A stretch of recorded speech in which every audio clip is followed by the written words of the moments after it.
So this, I don't know what compelled me to make this chord progression, but it was like the foundation of the whole song. I was definitely stoned and I had COVID while I was making this song. But I'm going to start with the chords. It's a really weird chord progression. It's D minor 7 9, then C major 7 9, A minor 7, A minor 7 flat 13, A minor 7, D minor 7 9, F major 7 9, C major 7 9, and then A minor 7, A minor 7 flat 13 again, A minor 7, and then it goes back to the beginning of the chord progression. And then the whole thing has the fundamental, or the root, going down 2 more octaves as well to get them nice and thick. And I did these with Arturia OPXAV. I love this plugin so much. It's, I think it's a sawtooth wave and then a sawtooth and a square wave mixed together. Let me play it without any of the processing.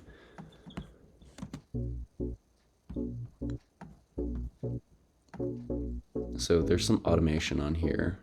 The filter modulation is going up at the very beginning, which is why it's like kind of quiet and then it gets louder.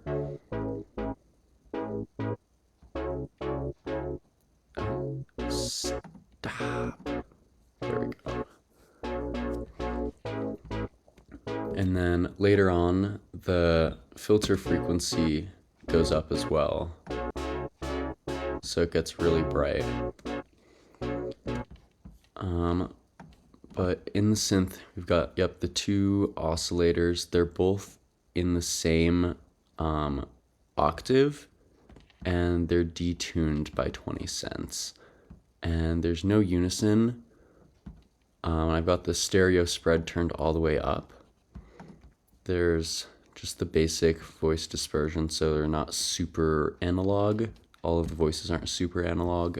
And then there's a pretty fast attack time on the filter and amplitude envelopes. Then the decay the decay times are pretty much equivalent, but they're around a second. There's no sustain on the filter. There's some sustain on the amplitude. So you get a little bit of punch at the beginning and then it holds it. And then there's a really quick release once the key is released. So in the chord progression here, you can see there's like long notes and then a sharp note. So you get that like doom, doom. It's like long punch, long punch. I don't know how I was inspired to do that, but it kind of just happened. And then there's some EQing on here. We're taking out the low end a little bit and the high end. Then I put Valhalla Supermassive on it. I used this plugin for reverb like religiously, like 2 years ago. Now I use Valhalla Vintage Verb a lot more now.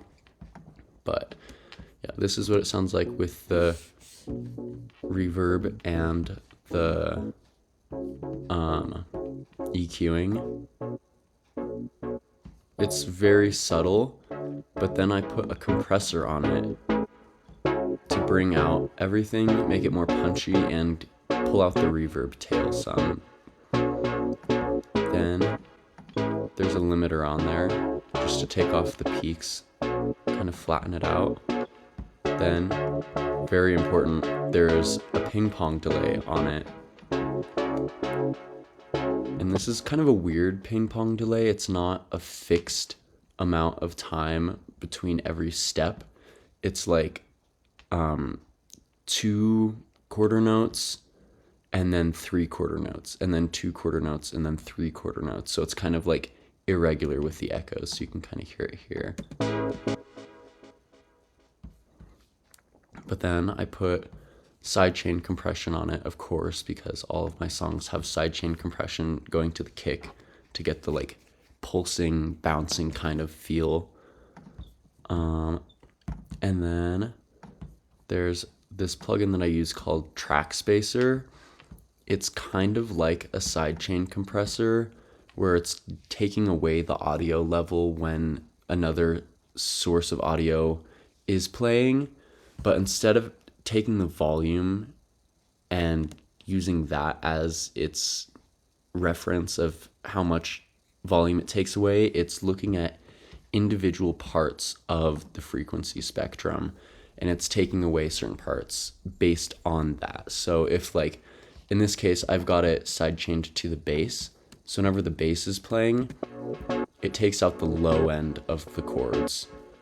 So when the bass isn't playing, you still get the like thick quality of the chords, but it doesn't interfere with the bass. And there's a high cut filter on here, so it's just paying attention to the fundamental of the bass line and not any of the harmonics. And that's the chords. Oh, also another thing to mention is that everything prior to the album that I'm working on now, I slowed down all of the masters. So this is actually what it sounded like before I slowed it down.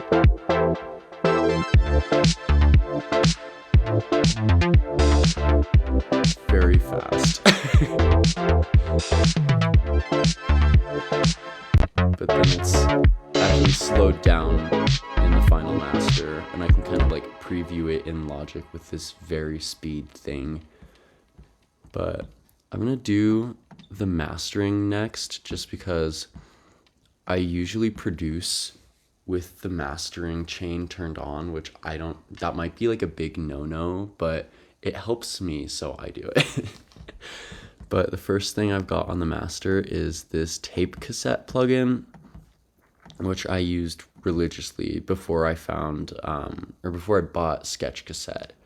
So this is adding some saturation, taking off the high end a little bit, adding a little bit of noise, and then making it kind of wobbly. So this is what, you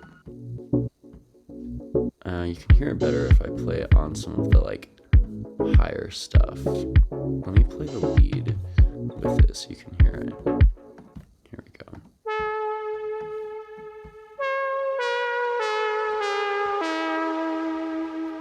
And without it, it sounds kind of like robotic, but when you turn on the tape emulation, it makes it kind of warm. Anyways, that's the first part of the mastering chain, and I use this mastering chain for like everything. I use this on all of Magnetic, all of Celestial. But yeah, the next thing is taking out the high end a little bit more. I think I've had people like asking me like, how does your music sound so like muted or something? It's literally just a low pass filter.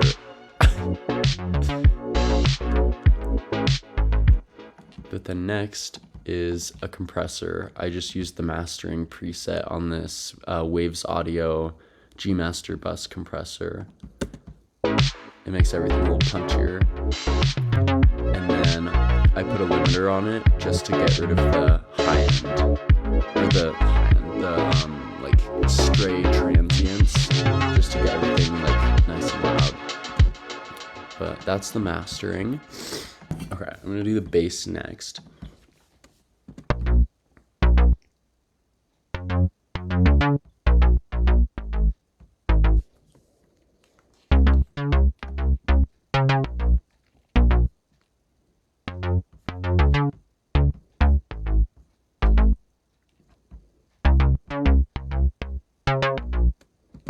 So this bass line is just taking like the notes of the chord progression and running through them. You can kind of see here I've got like the chords put in and muted so I can see what all of the notes are, because I don't fucking know music theory other than like how to write chords. The bass is with Mini V because I love Mini V, especially for bass. It's 3 oscillators. They're all at the same volume. 2 of them are sawtooth waves, and then another one is an octave down, and it's a square wave. And they've got a little bit of detune between them. And then there's 2/3 keyboard tracking with the filter. And the filter is fairly low. There's a bit of resonance, no sustain on the filter, no attack. And there's a pretty fast decay time, and then half filter amount. And then the amplitude is a bit longer, and it's got the sustain nice and high with no attack. So when the notes hit, there's like a little bit of punch at the beginning, and it holds it until the note is released, and then it fades out a little bit. And there's no unison, no soft clipping, no polyphony, no detune or anything. But yeah, that's the patch for the bass. It's very basic. It sounds very dry without the processing. So the first thing that I did was I put this chorus effect on here. I use this chorus a lot. This is from Tal Togu audio line, something like that. I don't know. But I've got the mix turned down a little bit and the volume turned down. I've got the faster chorus speed turned on with full stereo width. And then the EQing is really what brings out this bass line. I'm pretty sure it's just a stock plugin preset, but it's pulling up the low end, taking out the mid a little bit, and then emphasizing the high end, and then cleaning up the low end. And then I've got a compressor on here just to make it punchy. I think this is also a preset. I might have adjusted it a little bit, but it's the FET emulation, the vintage one. And it's just doing a little bit of compression.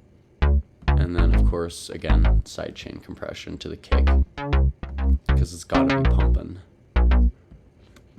But yeah, the bass doesn't have any automation, so that's all of the bass line. So next, let's do this ARP.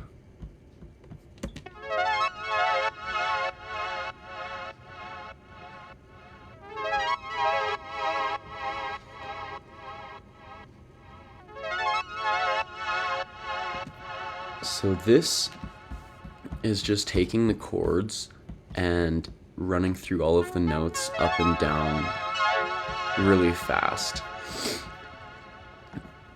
And then this is with Mini V as well, because I'm addicted to Mini V.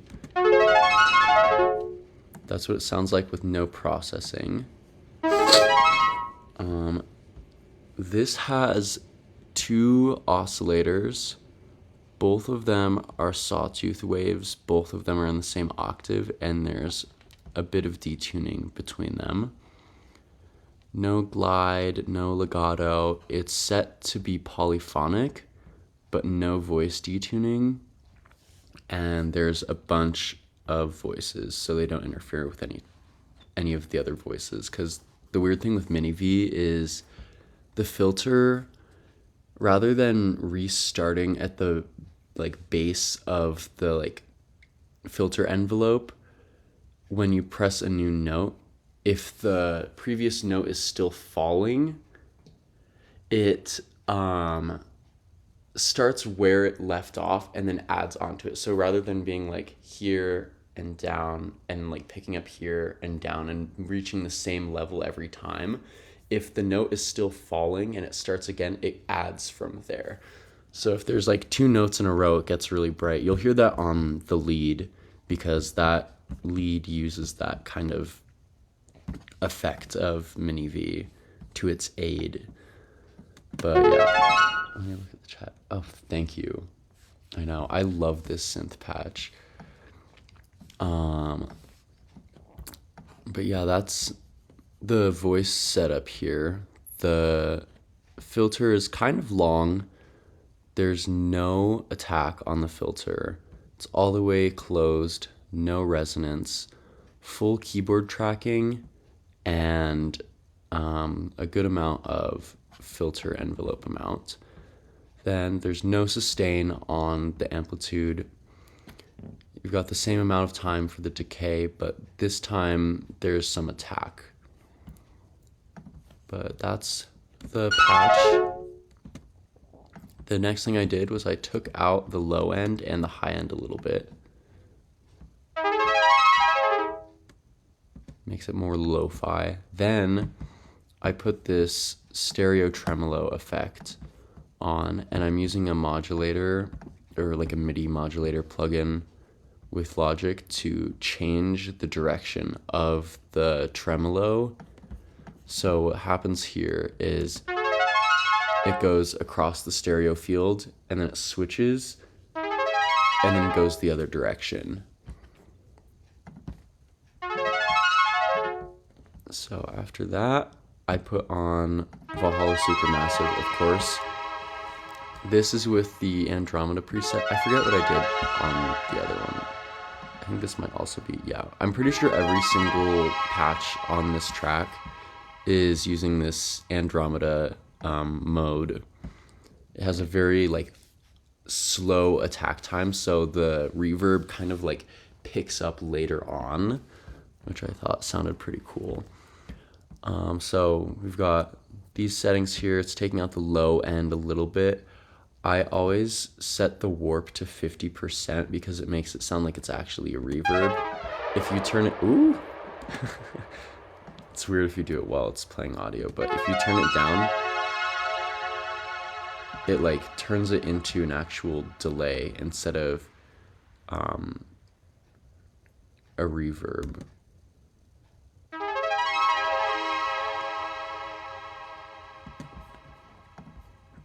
But next I put on Valhalla Delay because I love Valhalla Delay. It's got a lot of different modes on it, but I used the hi-fi mode with the future settings, so it's really bright. No filtering is happening. There's a little bit of modulation, but other than that, it's just a regular eighth note ping pong delay. I think there's some like noise that's introduced over time with this age knob here. But there's that. It still doesn't have that like tape quality, which is why I used this plugin again on these notes here. And I'm not doing anything with saturation. I've got the low pass turned all the way up, so it's not filtering anything. And I've got the noise turned down as low as it'll go. Then there's no flutter, it's just using the wow to make it more wobbly.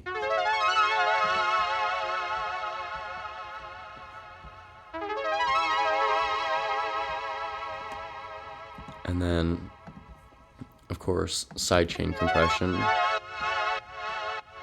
to the kick.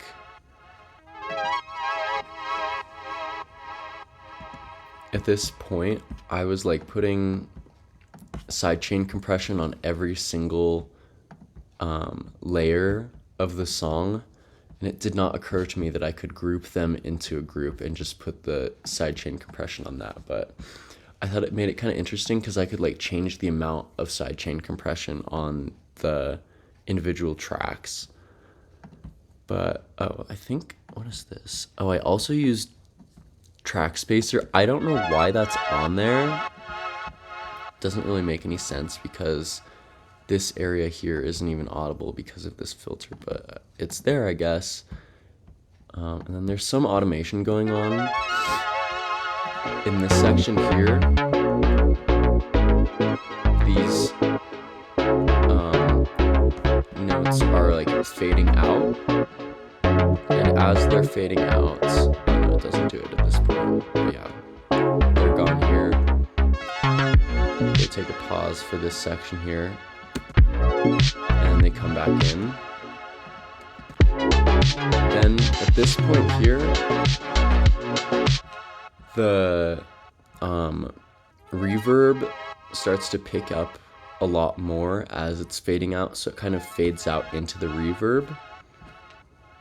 And then for this next section where the lead happens, these notes kind of fade in out of the reverb, the same way they faded out into the reverb. So that's the glissando arp. Next, I'm going to do this fill glissando because it's kind of similar. This one is weird. It's got some like velocity stuff going on. So let me open the patch first.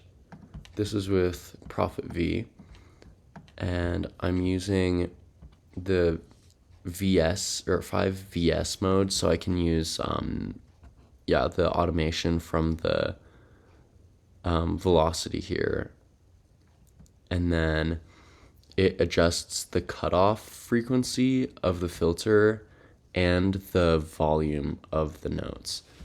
So when like this is kind of dull, a little brighter, and then super bright, and then these are all very dull. So it kind of has that trill upwards, but it's still emphasizing this like descending part. Then the next one, oh no, don't add automation there. There we go. This next one is, there we go. It's full brightness, and it's just using that same thing over and over again the whole time. Then it switches up for I think this is the second chorus. Yeah, you get that descending arp. Then it goes back to that thing. Then here you've got that same bit as the very beginning of the song, except this time the descending notes are all fully bright. Then fully bright and fully bright and fully bright. Oh, there's one more at the end. At this point, at the very end, there's a little bit of automation happening with the delay and reverb, but I'll get to that in a second. So the first thing I did with this, let me look at the patch first. So the cutoff is all the way down, keyboard tracking is all the way up, full envelope modulation, no resonance. There's a fairly short attack time, but it still fades in a bit. Almost full second decay, a little bit of sustain, almost a full second release, then shorter decay. Actually, that doesn't matter because the sustain is all the way up. And then a half second release on the amp. But this is weird. Something weird is going on with this. I think this might have been some sort of like preset where when you move this like joystick around, it changes some of the other components on here. So this oscillator B is turned up to half volume for whatever reason, but you can't actually hear it. The only one that's playing is this singular sawtooth oscillator over here. And I don't think there's anything else going on here other than that. So the first thing I did with the processing is I added this chorus. This time it's with the slower setting. And then I did the same thing.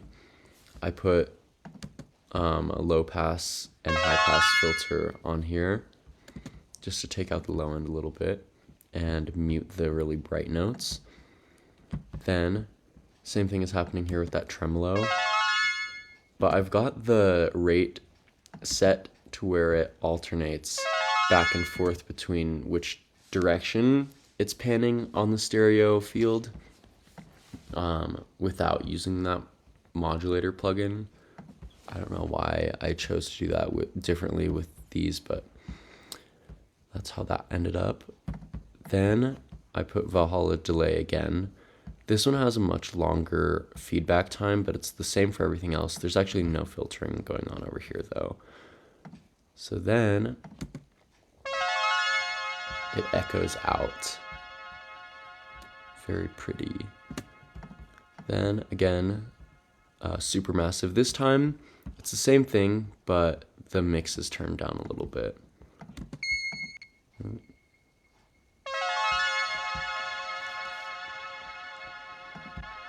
And then I'm using that same tape emulation plugin.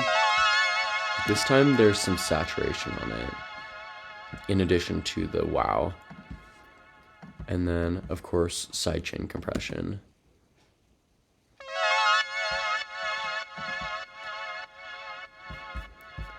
So at the very end, just because these notes like echo out for so long, I have the feedback fading out at the end of the track. So they kind of chill out. But yeah, that's the fill glissando. Next, let's do the arp. This is, I don't know what compelled me to make this, but it's like taking every note of the chord and it's jumping back and forth between them as it gets lower and higher. And then I kind of just like played around, added some other notes in here that followed the chords.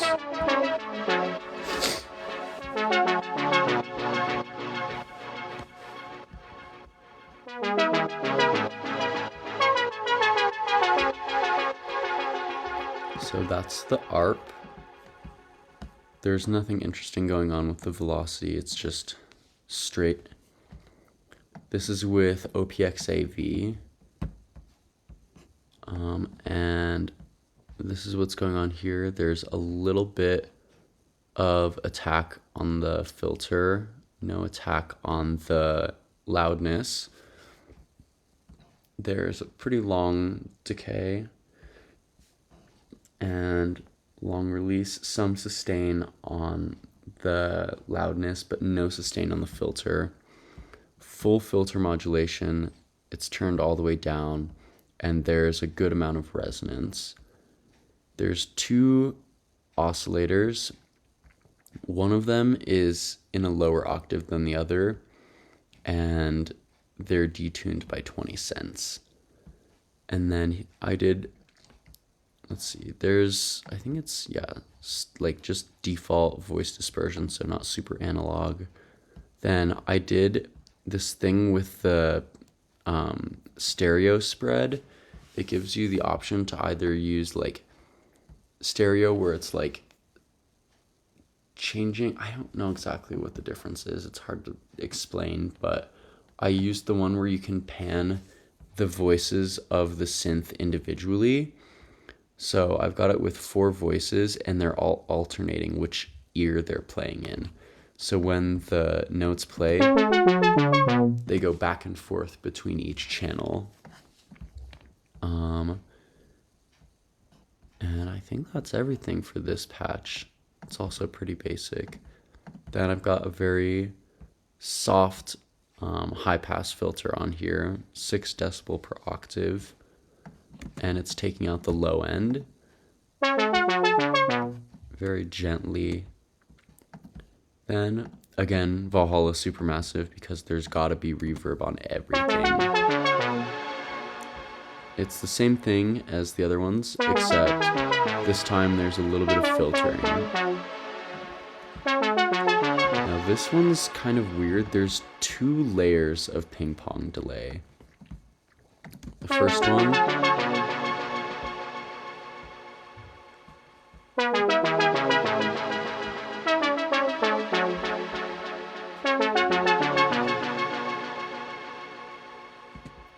and then there's another one. This one's using Valhalla delay. I used this one.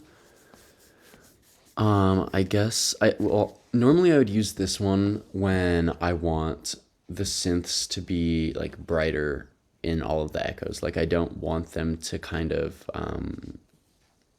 I don't want them to get dull as they repeat. I want them to stay bright. So I did that with this one. And then this delay, it's like it makes it more distorted and like lo-fi as it repeats. So this is with both of them.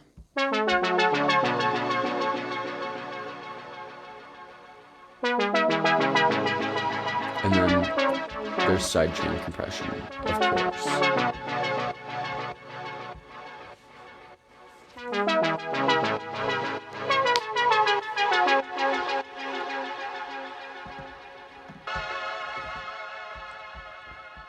So that's all of these here.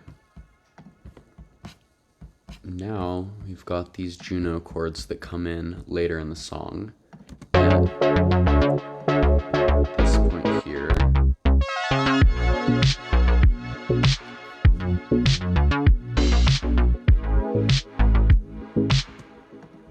So let's listen to those on their own.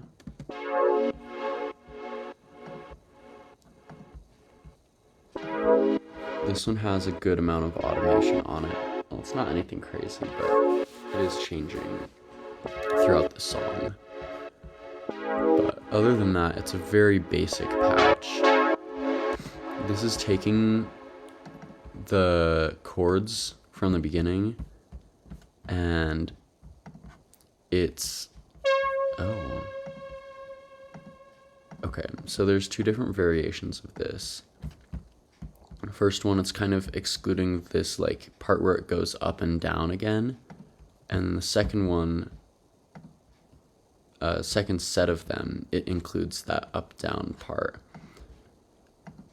So it's more chill for this kind of verse section here. But anyways, this is with the Arturia Juno 6 plugin. It's a sawtooth wave. It's got no high pass filtering. The low pass filter is pretty low. There's some resonance, and then 3/4 of the envelope modulation, and then 1/4 keyboard tracking. Then the amplitude is also using the same envelope as the filter, and it's got a really long attack, or a really long decay and release time, no sustain, and kind of a short-ish attack time. Then I've got the chorus turned on with the faster chorus speed, and then I've got the voice calibration set to poor, so it's more analog. Chorus noise turned off, and then I've got the unison turned on with 2 voices and a little bit of detune. So it sounds like this. Then I used this preset in the EQ to brighten it. Then Valhalla Supermassive again, same preset, a little bit less mix, and then some compression, sidechain compression. Then I've got the filter envelope opening up more here, and the decay time is getting longer. And as this is playing, the feedback of the reverb gets longer.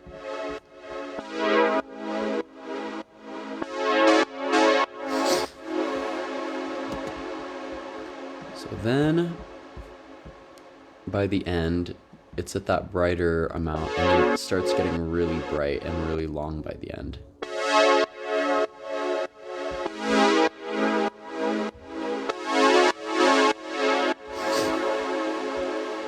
Yeah, that's the Juno chords. Let's close that.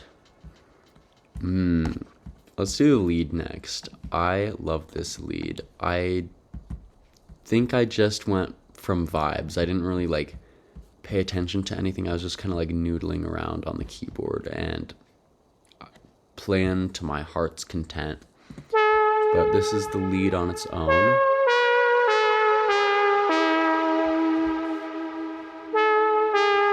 And this is with mini V. So you'll hear where it's doing the thing where it gets brighter right here. It's like this bit right here. By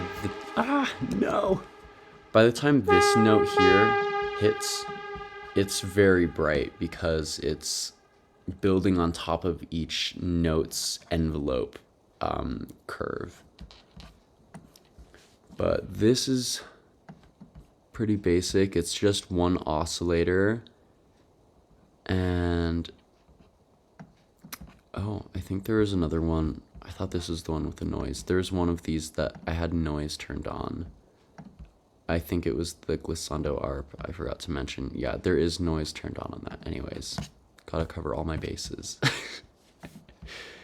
But with a lead, it's just the one sawtooth wave here. There's no keyboard tracking. There's a little bit of resonance, half filter envelope. The cutoff frequency is around here. Attack time is fairly long. Decay time is also fairly long. No attack time on the amplitude, and it's somewhat long on the decay slash release. It uses this for the release and the decay. And then the sustain is turned all the way up. There's no legato, no glide, no polyphony. But yeah, very basic. And then the processing for this is also very basic. It's a channel EQ with the low end cut out a little bit and then emphasizing the mid here to give it a little bit of resonance. And that's where it gets that like nasally quality.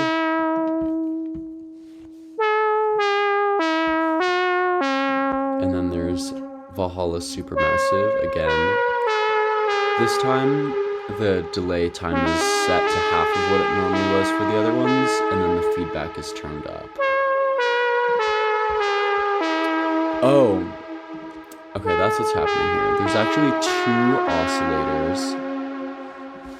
The second one is one octave up and detuned a little bit, but it's also a sawtooth wave.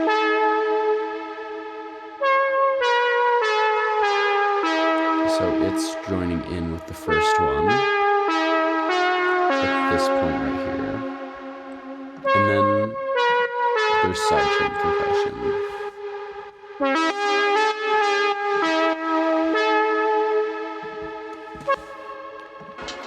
So the last part before the drums is this variation of the other arp.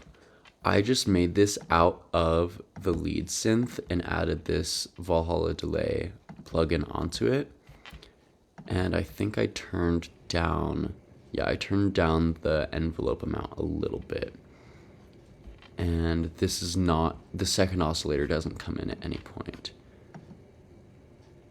And then I did the same thing here with the reverb and delay at the very end of the song. The feedback cuts out. But this is that same set of notes here, but the middle bit is muted, so you don't hear it. And then at the very end, there's one last note that I cut out, so you won't hear that note.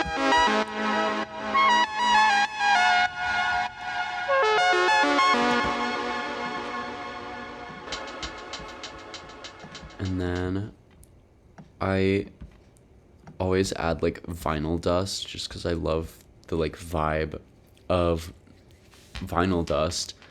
But for the longest time I was using this free plugin from oh my god, I need to like, it's weird, it's free but they still make you authorize it with an account.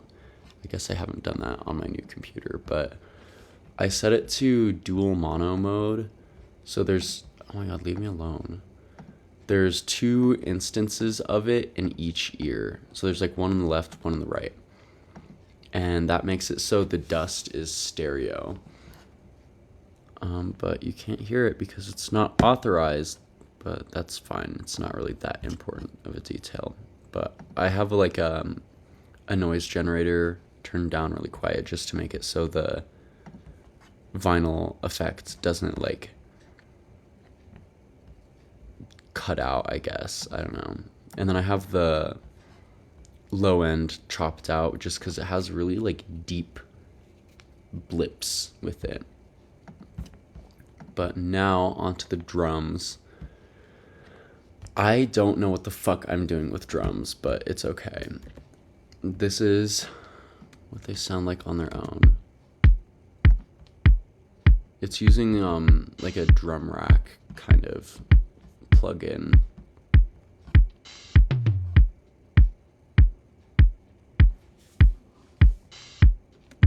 Then it cuts out and then comes back in with all of the like, you know what I mean.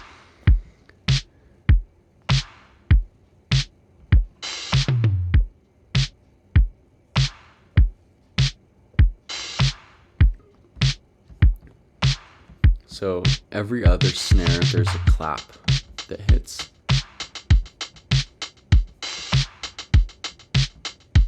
And then there's an open hi-hat, and whenever the closed hi-hat hits, it closes the open hi-hat, just like a real drum set.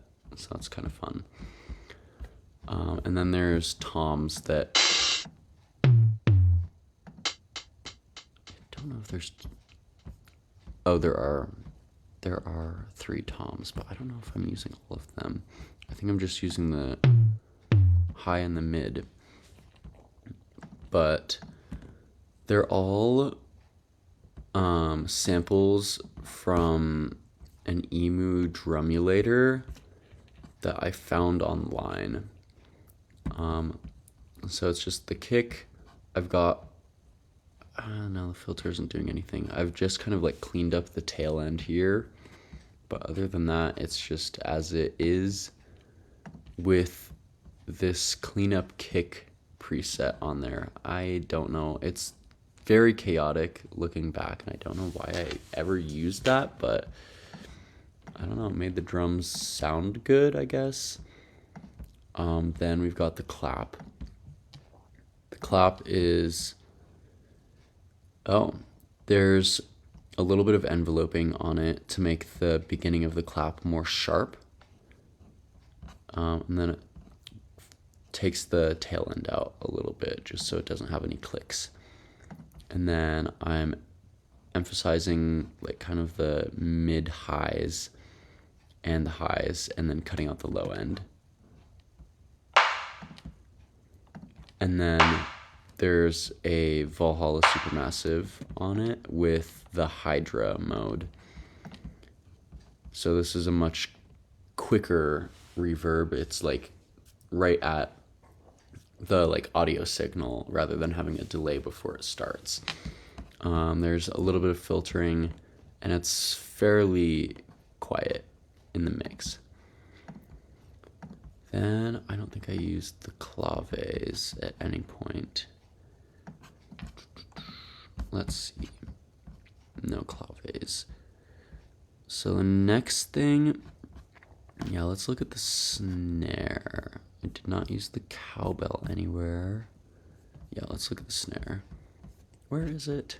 There it is. Okay. So this is also just the drumulator like snare, but I've got a high pass filter on here, and it's, let's see. Yeah, it's filtering off the low frequencies towards the tail end of the snare. So you get the punch and then the sizzle. And wait, do I have any? No, the tuning is just normal. Then I've got this cleanup snare. Oh my god, this is like...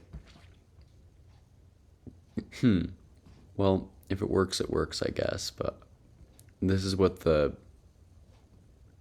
preset looks like. It's very weird. And then there's a compressor on here. I think it's just the built-in VCA snare, adding a little bit of snappiness to it. And then I'm using Ozone Imager to give it a little bit of stereo width.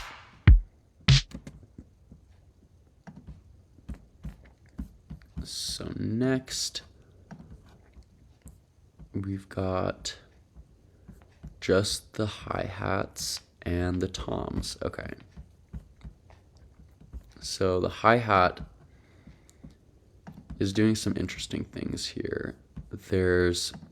It's just, oh yeah, I've got the tail being faded off pretty quickly here. So it's more sharp. Then I'm filtering out the high end and the low end a little bit. And then Ozone Imager to widen it. And then I've got a ping pong delay on here. And I played around with the ping pong delays parameters a lot throughout the song. So this is the wet signal here. It's starting out more quiet, and then throughout the song, it gets brighter. It gets louder. What am I talking about? And then I turn up the feedback amount throughout the song, so it's really echoing a lot. And then for this bridge section here, I turn up the feedback a ton. So it's kind of fading out here, and eventually it gets to where the feedback is positive and the remaining echoes of the hi-hat kind of remain in the delay. And then it gets positive and it starts picking back up. And the feedback increases, so it starts picking back up exponentially even more, and then it gets really bright right before the drums pick up again, and then it goes back to normal. So that's the closed hi-hats. Let's look at, where is it? The open hi-hat. It's also the same processing, except this is a lot wider on the Ozone Imager. And there's no enveloping going on with this. It's just full volume the whole way. And it's set to be like cut off by the closed hi-hat. And then the last thing is the toms. I think the toms are just straight out of the box. Hi tom, where's the mid tom? Ah, no, come back. Yep, they're just straight out of the box. Oh, wait, is that? No, yeah, they are. I've got the mid panned to the right and the high panned to the left. And then the drums just have this drum bus preset in the Waves Audio G Master compressor. And then there is a limiter on it. And that's everything.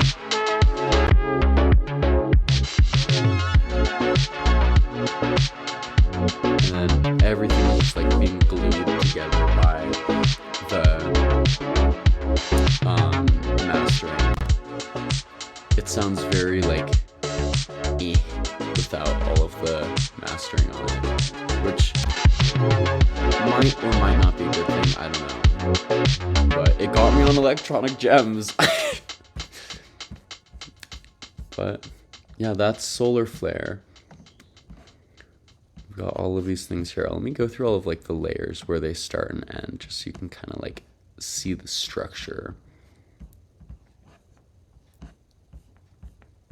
But yeah, that's Solar Flare. Fun, fun, fun. Let's do Chromium next.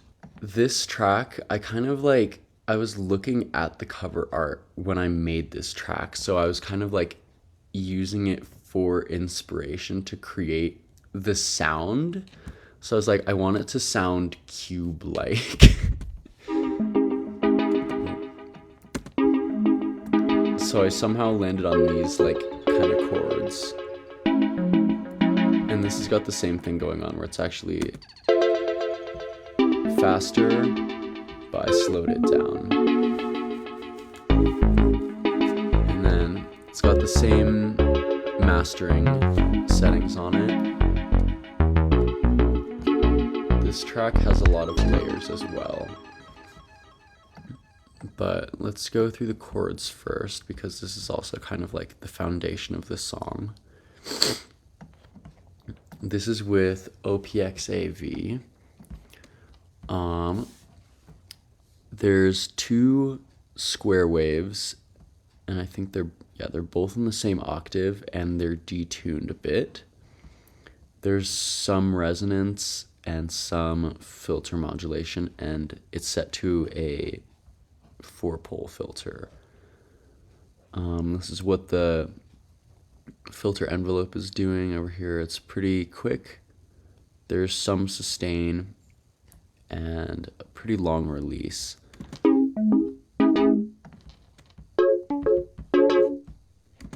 So this is what the actual MIDI is doing. There's a lot of echoing happening that is only because of the delay plugin, but there's some velocity automation going to the filter modulation here. So it's like loud or brighter, soft, brighter, very bright. And it's kind of doing that for all of them.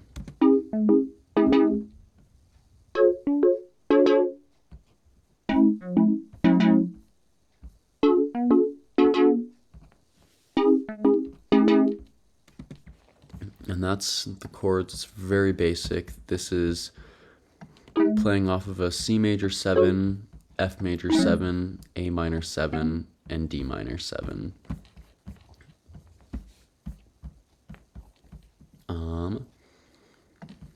So first thing with this is some EQing. I'm taking out the high end and adding a little bit of resonance here.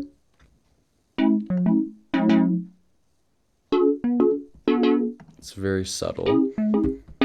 But then I'm putting some compression on here to make it more punchy. Then some reverb. Here I'm using the Hydra mode. And it's very like quiet, just to like give the chords some like breathing space. And it's fairly short as well.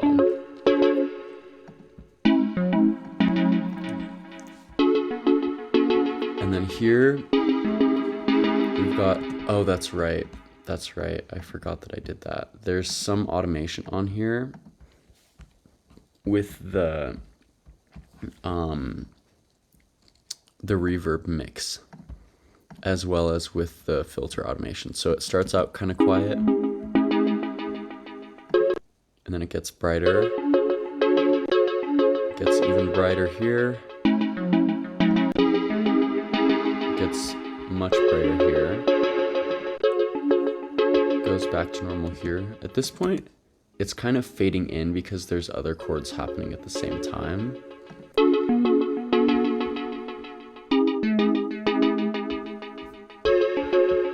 Gets kind of bright for a second for this like intro section to this other chorus.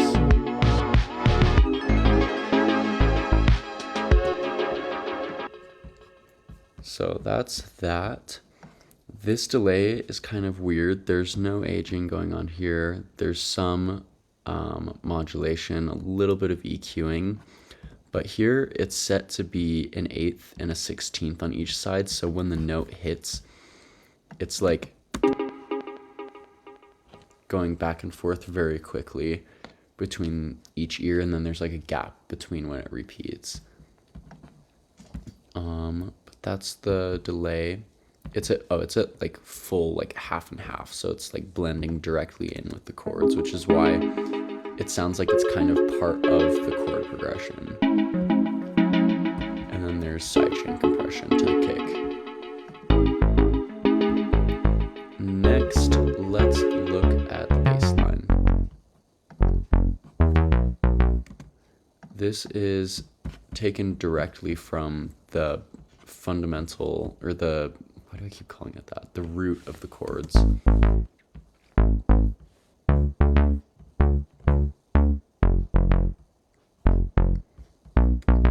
So there's two different variations of the bass line. There's this one here.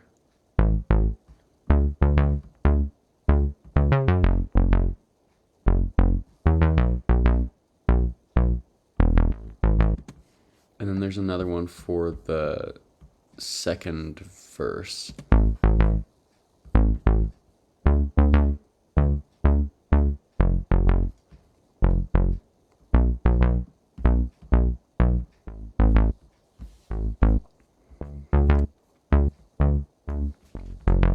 And then I took this and I made it so it alternates between these two, like it alternates between this and this in one region, and it goes back and forth for the whole rest of the song. But let's look at the patch, because I love this bass line. It's very basic. It's just a sawtooth wave. No, or actually no, there is a little bit of resonance.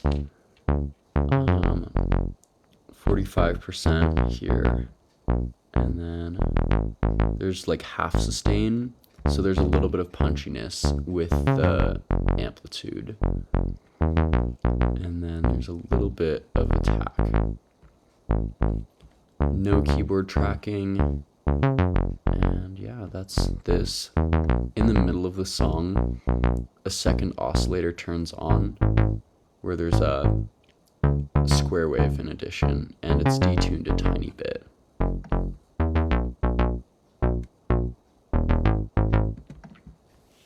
Anyways, the first thing I did with the processing was added this chorus. I've got the slower chorus setting, then a compressor to add some punch, then an EQ, taking the low end up a bit and then emphasizing like the sharp part of the sawtooth wave. Then there's a little bit of reverb, and I'm using the Gemini mode. And then there's sidechain compression to the kick.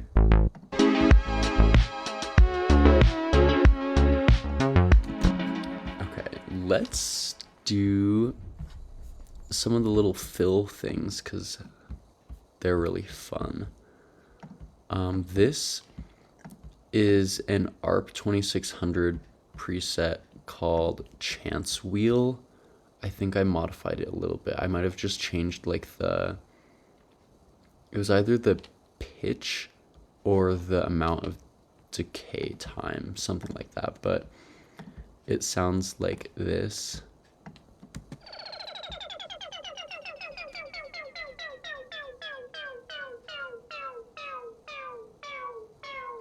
Very quirky and weird. Then I took out the low end and I changed the gain, and it's automated. So at this point, where the hell? Oh, there we go. It's in the region, but it's fading out here, and it's going back and forth between the right and left ear. And then there's some reverb on it.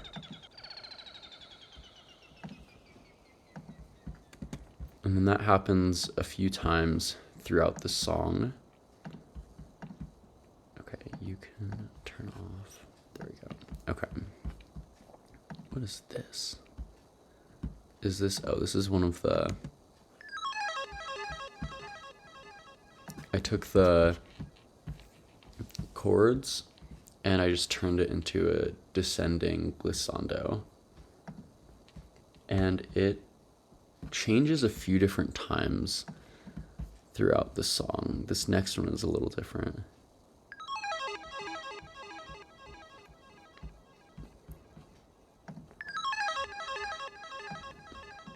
And then the next one's lower.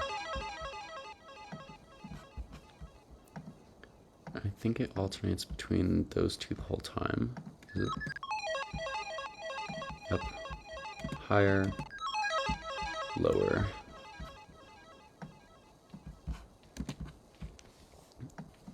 And there's a little bit of automation here. The feedback amount of the delay gets a little bit longer at this point here, so it's like really reaching into this next section.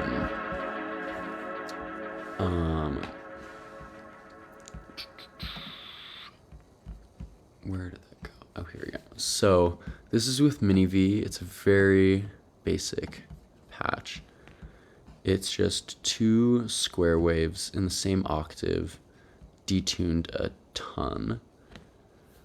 And then there's no resonance, full sustain, very short release time with the loudness, and then there's a little bit of decay on here and some sustain. I'm not sure why there's sustain, that doesn't really make any sense, but yeah. And then I've got the low end being taken out here and a little bit of the high end. Then there's some stereo tremolo, so it's going across the stereo field. Then there's ping pong delay.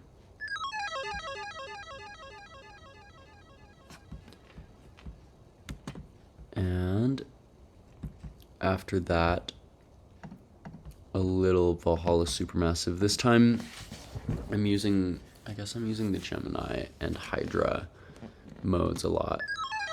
Since they're not as long, they're more subtle, and they feel like closer to the listener. And that was kind of the vibe I wanted. I was trying to go for like, you'll hear it with this other one, I'll do that one next, but this here, I wanted the kind of vibe that you feel when you're like in elementary school and they like check your ears and they put the headphones on you and they're like, click the button when you hear the beep in each ear, and it's like really soft in the right ear and then like really soft in the left ear. I wanted that kind of vibe with this part of the song, just to like channel that nostalgia. So it's going back and forth between each ear, and then it gradually fades out. I want it to feel like really close to the listener, but still kind of spacious.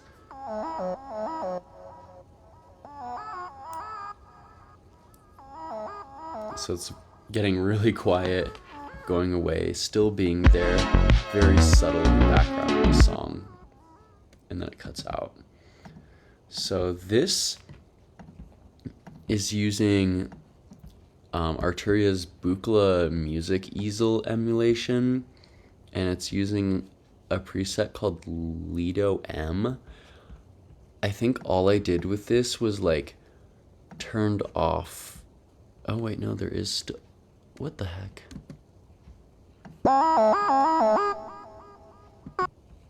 Okay, so I don't know what I changed. It might have been the gate response. Oh no, I think it was the. Wait, no, the. I don't know what I changed here, but it's based on this preset. I still don't understand how this plugin works. It's really weird, but it sounds cool. But I've got this tremolo here, and the tremolo depth where it's going back and forth between each ear is gradually getting wider as it fades out. So it gets further and further to each ear. Then No, go away. There we go. There's Valhalla delay on here next. And it's got a quarter note delay, ping pong. And it's set to be as bright as it can go with a little bit of aging, some modulation, and a little bit of filtering. And it's fairly quiet. Then there is a phaser, and this comes in later in the song.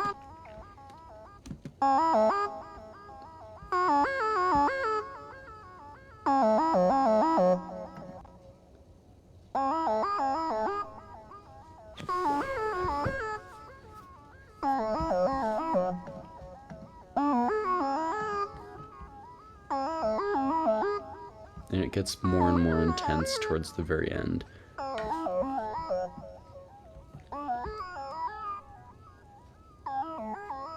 I completely forgot that I did that. Next thing I did was put Valhalla Supermassive on it. This time it's using the Hydra, which is a little bit more dense than the Gemini. But still pretty short. And then there's sidechain compression, of course.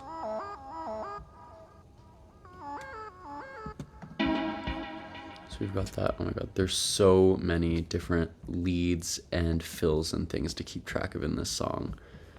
So we've got this one here. Let's look at this one next. This one, is this one I'm thinking of? Oh, I love this part. Actually, let's not do that yet. Let's do the other chords. I was like shitting myself when I came up with this. I don't know how I pulled this out of the bag, but I did, and I was like, whoa, I love this.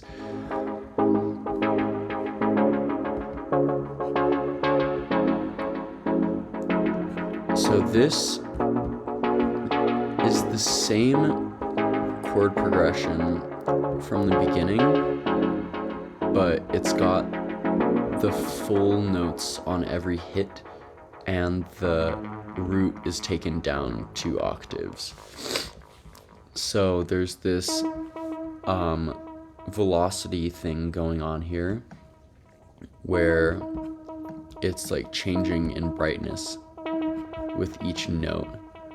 And then here it's kind of bright, a little darker, brighter, super bright.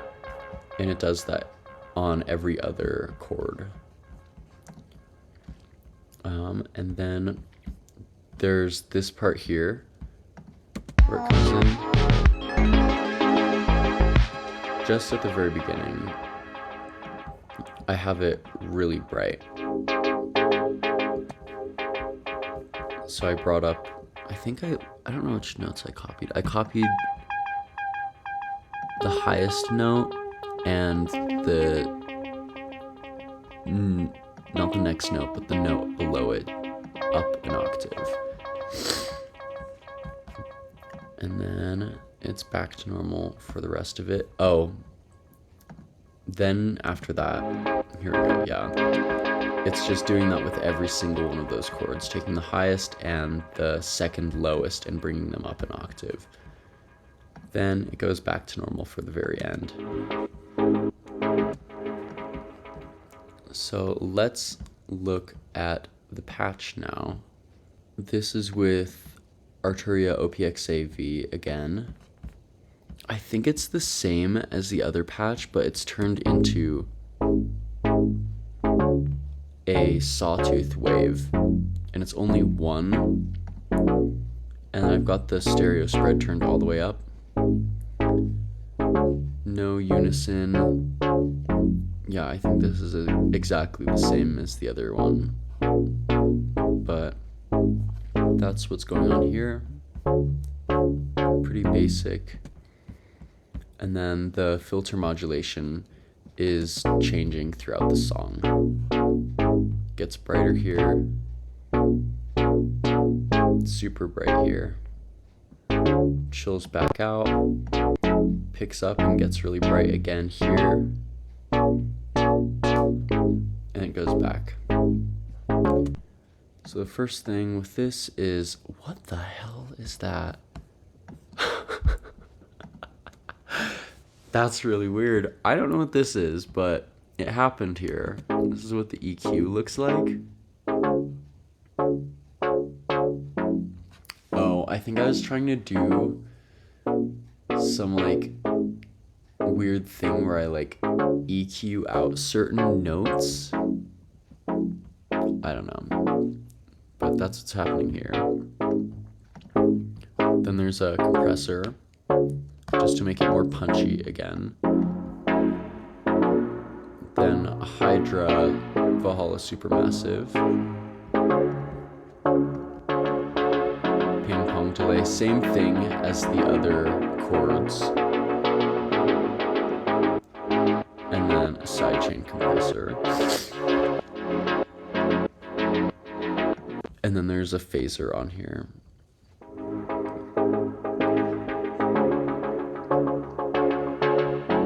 And it's a very subtle phaser.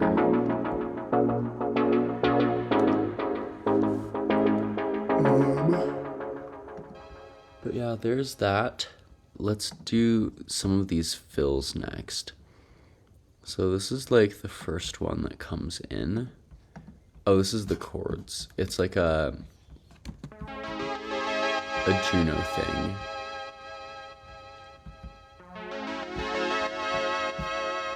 And it's doing the same chords as the rest of the chords. And I think there's something going on with the velocity. Yeah, the velocity is changing the filter frequency. So it's kind of soft and it gets brighter at the very end. And it's doing this like gradient of soft to bright.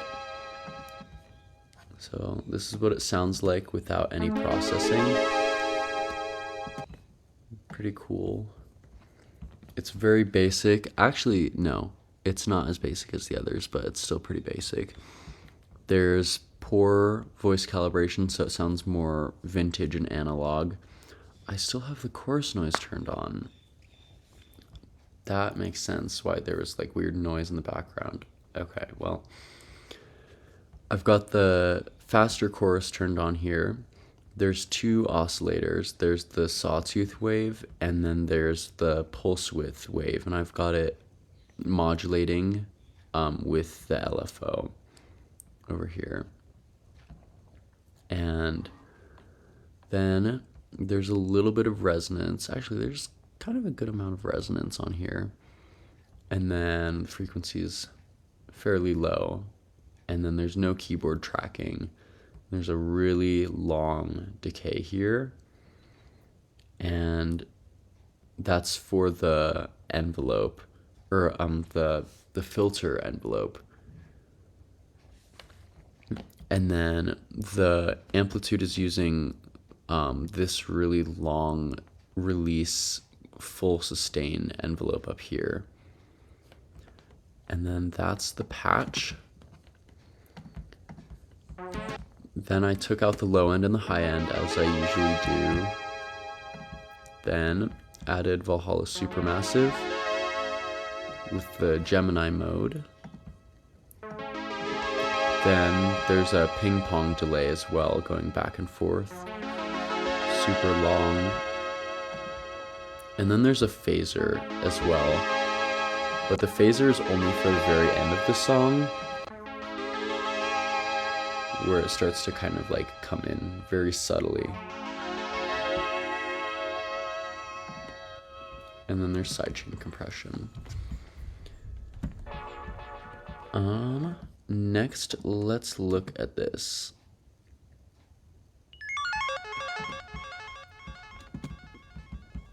This is the original chords. I don't know why there's velocity stuff going on here. Wait a minute.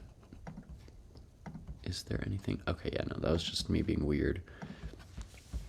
But it's taking the chords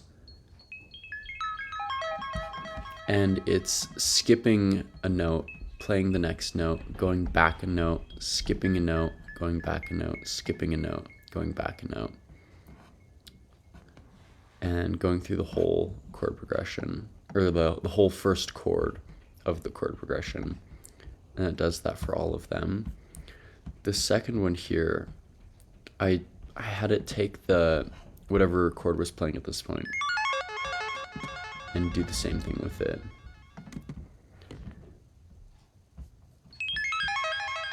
And then I think I did that again here. Oh, this one is just, this is for the very end of the song. I just had it descending down the last chord. I think it's the last chord. But this is also very basic. It's just one square wave. And there's no keyboard tracking, no resonance. Very basic filter setup. Very basic amplitude setup. And it's set to mono mode. And then the first thing I did here was, again, take out the low end and the high end, add delay, ping pong delay with, I think this is a half note. Yeah. And then Valhalla Supermassive. And then sidechain compression.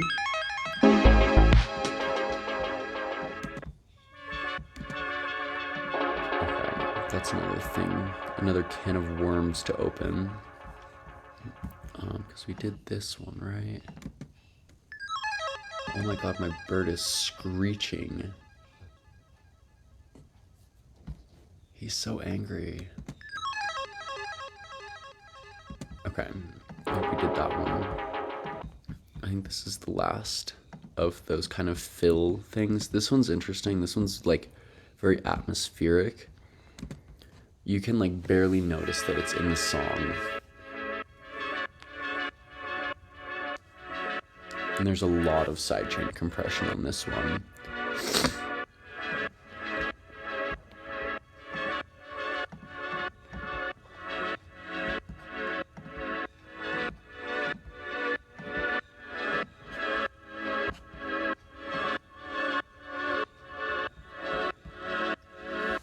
And there's a lot of automation happening here with this one.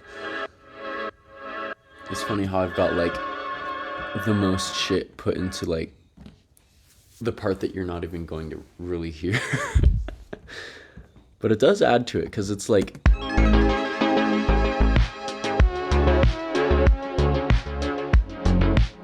when it's not there, it feels like there's something missing.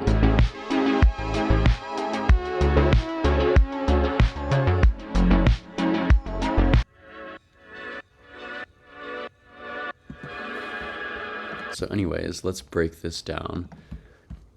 I think this is actually the same as that other fill with the Buchla music easel. Oh no, it's not actually. It's using the chords, but it's like playing with them weirdly. I don't know.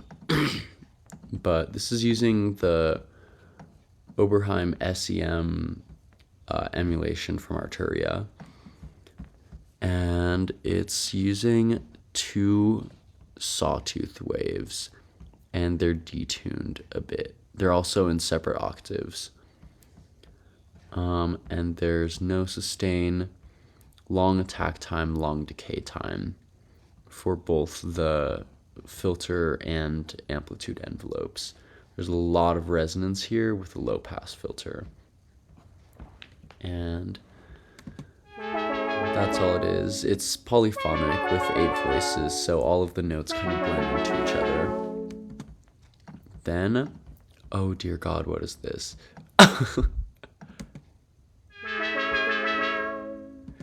I don't know why I I don't know what I was thinking here. This is really weird.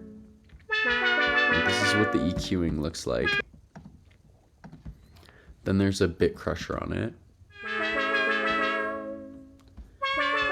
And I don't think, yeah, no, it just stays as is the whole time.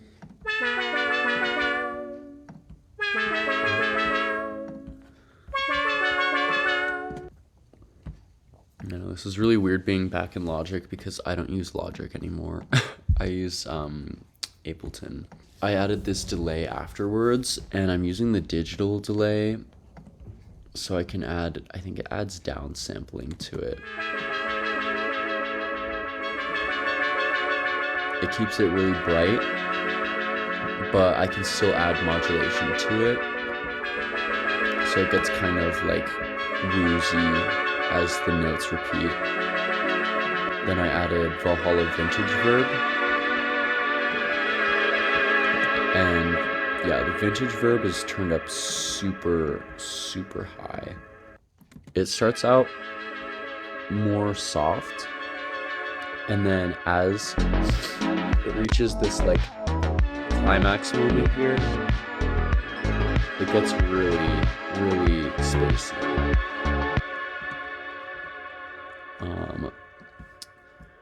Yeah, it's the mix is changing. The length of the reverb is also increasing. The next thing I added was a phaser, and I put it towards the very end, just with like all of the other tracks like having that phasing vibe as the song is like closing out. So now, oh, that's what this was. Okay, so there's, why is it like a nipple? I don't know why I did that. I don't know what the purpose of this was. Maybe I heard something with it, but it turned out how it did. I think I was taking out a certain note, and then I was like taking out part of it, like around that note. I don't know, but it like fades out with that. What? Okay, well anyways, that happened. Then there's a compressor that's like smashing everything together, so it turns into one long drone. And then there's a sidechain compressor, and I'm automating the compressor threshold, so it starts like punching out even more of the audio later on. And I've got the volume kind of like doing this like sweep pull away thing right here as it's like about to have this other part, the descending thing, as well as this one down here, and they're like happening at the same time. And then I think the last bit is, oh my god, why is that bird going crazy?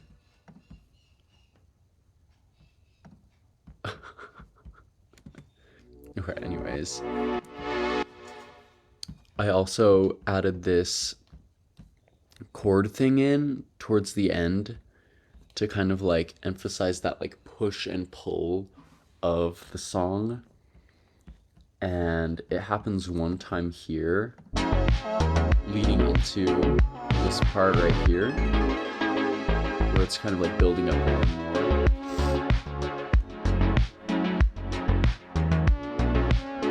And this is where that other bit comes in.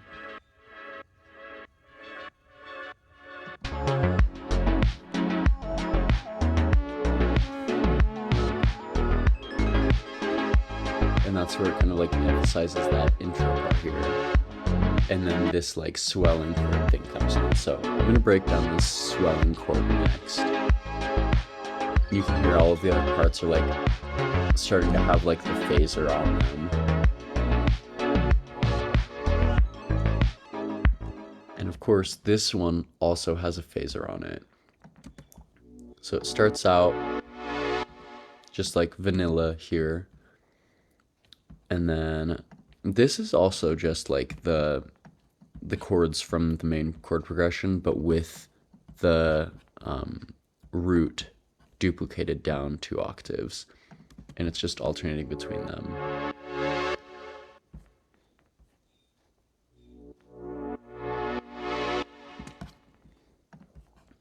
So this is with Mini V. Let's look at the automation here. Oh my god, that bird is driving me insane. Hold on. I'm gonna go get him and bring him down here so he'll stop chirping. All right, got the bird. He's so quiet when he has attention, but when he doesn't, he gets so loud. All right, as I was, this is Mini V.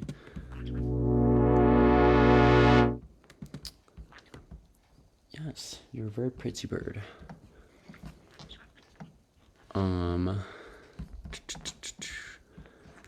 This is I think there's 2 voices happening here. Oh no, it's actually only one. The other one's turned on and I don't know why. But it's one sawtooth. There's no keyboard tracking, and it's pretty good amount of filter modulation, no resonance, and there's a really long attack time. And there's a bit of voice detune between all of the voices of polyphony. And yeah, that's all it is. It's full sustain on the amp. And then there's some chorus going on here. Oh, I think I might have the... Oh yeah, so I also from time to time do this thing where I go into Mini V and I set each of the voices of the chords to be like spread across the stereo field. So,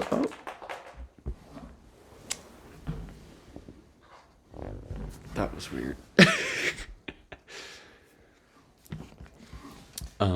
Yeah, I did that here where each voice is like panned across the stereo field. Then I added this chorus on here with the faster chorus speed. Then brightening and taking out the low end. So it's got that gravelly tone, but it doesn't have the full low end.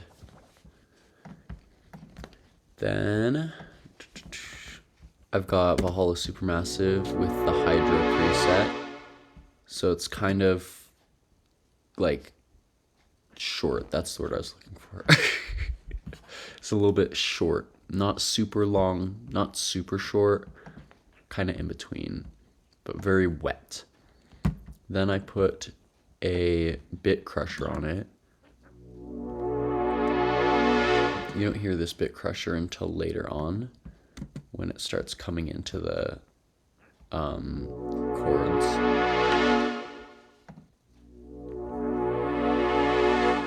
And here you hear it more. And by the very end, it's a lot more prominent. But it's still pretty subtle. Then to top it off, I put a phaser on it so it would like blend in with the rest of the layers that have a phaser building up at the end. And then the phaser here comes in gradually.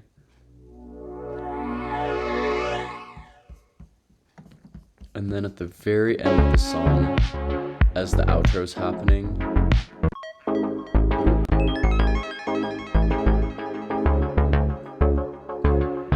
this chord happens one last time.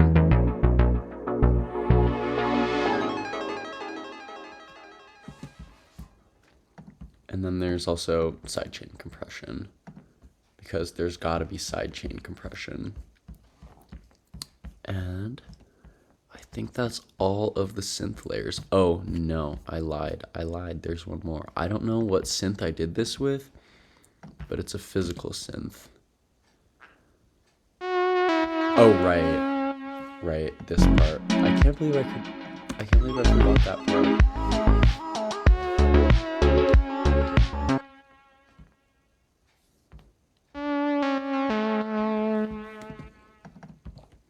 So this is what the notes are. I think it's just going down the chords, each note of the chord. And I do not remember what synth I did this with. I think it was probably my Moog grandmother. Yeah, I think it definitely was. That's what it sounds like on its own. Yeah, oh no, that's definitely the Moog. It's one sawtooth wave, no noise, full envelope, half keyboard tracking, and no resonance. And the sustain is set fairly high. And it looks like, yeah, the amplitude is based off of the envelope as well, so they're both matching. So the first thing I did with this was I put a compressor on it to give it a little bit more punch. Then there's a noise gate to get rid of the noise going through the... Oh no, that's not why I was using it. I was using it to make the first note fade in. Then there's this preset on here to brighten everything. Then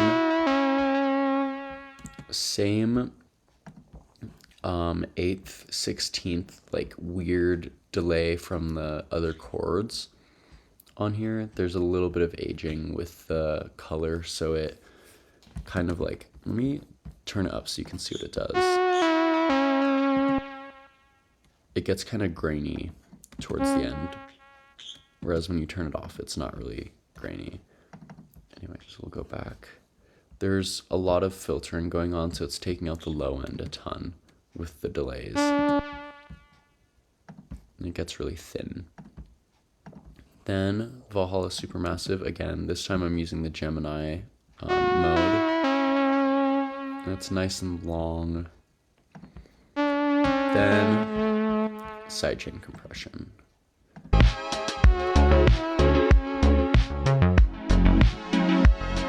There's one more layer over here. I think this is... Oh yeah, this is taking the original chords here, and it's just brought up an octave, and I took out the low end a ton. So this is just adding a little extra layer on top. But that's all of the synth layers for this track. For the drums, I used an Oberheim DMX set of samples. It's just the kick, the snare. Oh my god. Let me zoom out. Kick, snare. I think there's a moment where the stick comes in. Then the clap happens. The clap comes in later in the song. Then the hi-hat, the pedal hat, and the open hi-hat. Then the toms. So this is what the drums are doing here. Then here it's just the kick drum for a while. And then it does this fill. And then the hi-hats come back in. But this time, oh wait, no, not yet. It's the, yeah, there's a pause here. And then the clap comes in every other snare. And that's what the drum pattern is doing for the whole song. The clap is very subtle, but I feel like it adds a little extra oomph to it.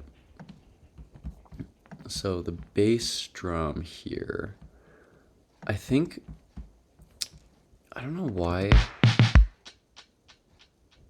I don't know why I made it fade out. Oh, I think when I was like writing this, originally I had these two bass drum hits still like going.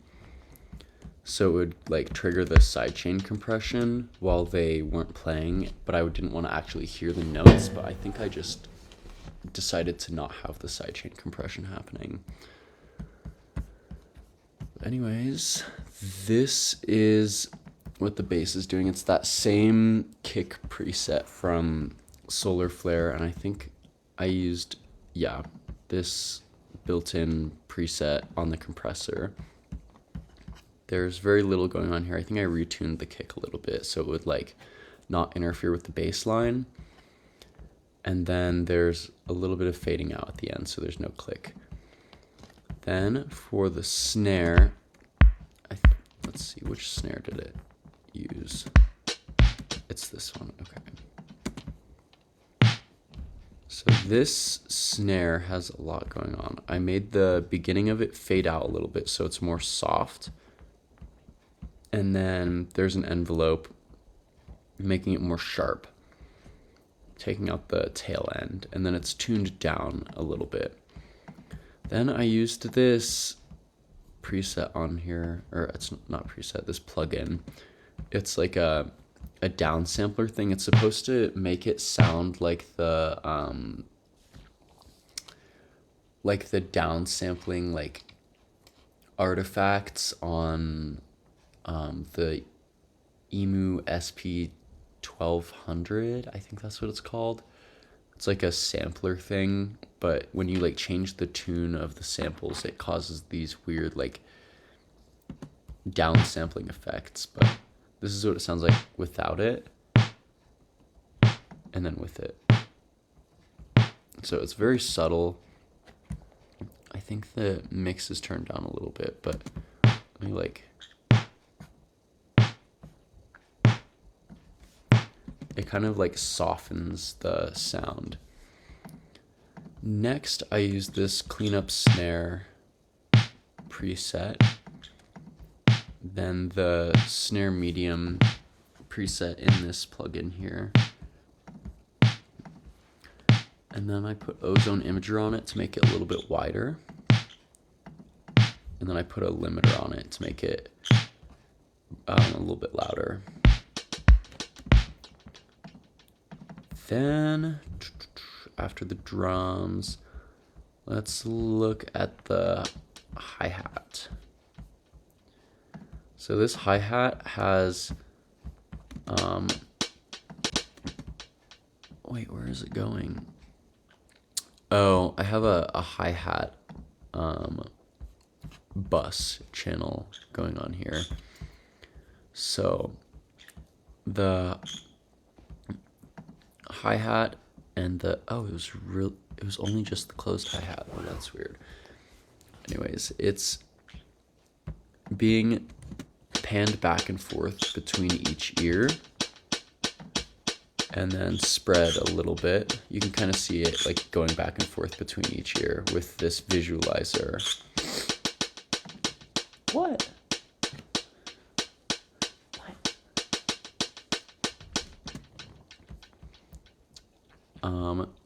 And then the bird just shot on me. Why are you so petty? I need a tissue box. This damn bird. All right. So yeah, the hi-hats have this Valhalla delay on them, and it looks like. Why is that being modulated? Okay, so during the beginning half of the song, I had no idea I did that. That's really interesting. So at this point here, there's no delay. At this, yeah, that's like, I think that's during the, yeah, the second kind of like pre-chorus vibe here. the echo of the hi-hats cuts away, and then it comes back in, and it changes from being an 8th note on one side to being a 16th note on one side. So you get more of like a syncopated vibe with it. But over here, let's see, I did do that on here as well. Huh. But yeah, that's all that's going on with the hi-hat. I think there's, yeah, a little bit of enveloping just to make it more sharp. Then the accent hi-hat. It's very simple, same thing here, making it a little bit more sharp and then adding some width with ozone imager. And then the open hi-hat is just straight out of the box. And the rim shot is also just straight out of the box. The clap has nothing on it except for a little bit of reverb with Valhalla Supermassive. And then the toms are also just straight out of the box. Actually, no, I lied. There's a little bit of enveloping on both of them to make them more sharp. And then they're panned to the left and right. And then for the drum bus, the high end is taken out a little bit.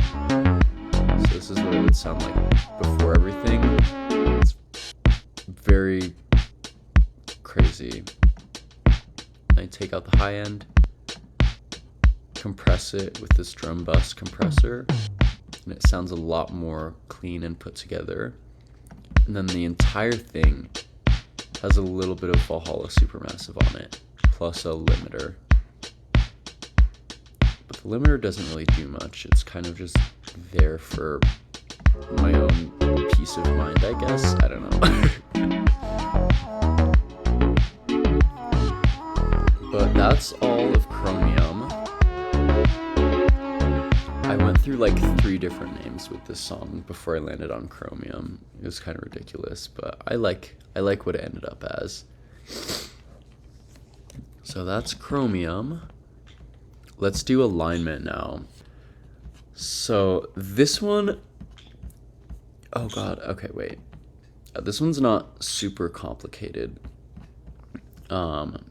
There's just a lot of automation going on with it. So let's look at the chords first here. This is using my Behringer DeepMind 12 synthesizer. So it's a hardware synth. And let me unfreeze it so we can take a look at it.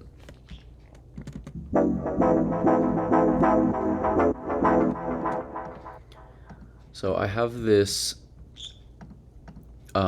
this track right here is what I was using to play all of the chords into the synth. So we've got this chord progression happening. It's A minor 7, B minor 7, F major 7, and then F major 7, G7, F major 7.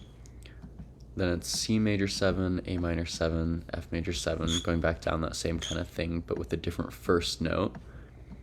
Then back to this like back and forth thing, but this time instead it's a G6 instead of a G7.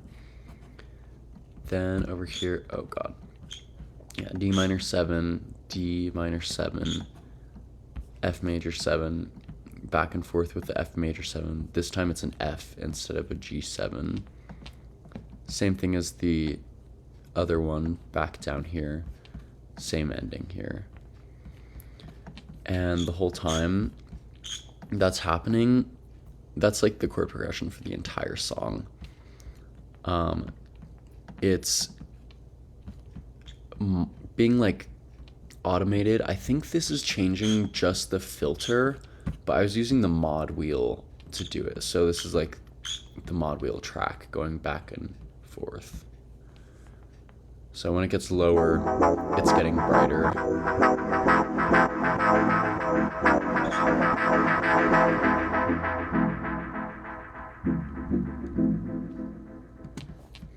So let's look at the processing. Oh dear God, there's a lot of it.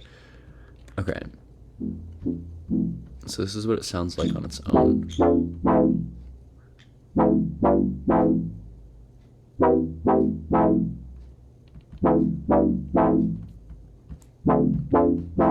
I'm not sure how it's like. Oh, that's what's happening. It's like short notes and then long notes. And whenever the long note happens, it gets a little bit brighter. Short, short, long. Short, short, long. So it's kind of adding a little bit of variety to the chords.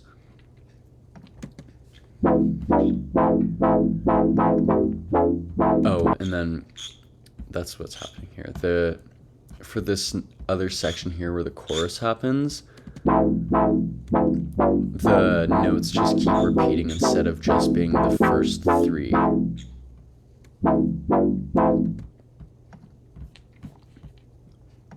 So the first thing I did here was I put this plugin or this like EQ on here because there's something wrong with my synthesizer where it has this like noise coming through.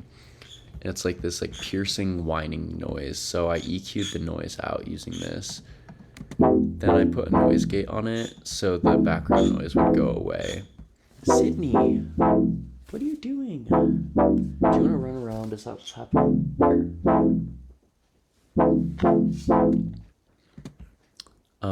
And then the next thing I did was I put a bit crusher on it to get that kind of like growly vibe. And then throughout the whole song, the bit crusher mix is being automated. So it starts off really subtle and then it gets a lot more prominent. And then by the end of like this section here, it gets super prominent. And that happens like throughout the song. It's a lot of like swelling. So then after that, I put on, I think this was to get rid of, yeah, I put these EQs on here to get rid of this like sharp peak that's going on with the bit crushing, and then kind of just like shaping it back up. Then this here is brightening the high end so you get like that like growly texture even more prominently. And then I put on Valhalla Supermassive. This is with the Sagittarius mode, because it almost has like a reverse reverb effect, and that was something that I wanted to have. I want it to be like very like big but also close at the same time. So it's pretty short, but there's a long attack time with the reverb. Then there's a phaser,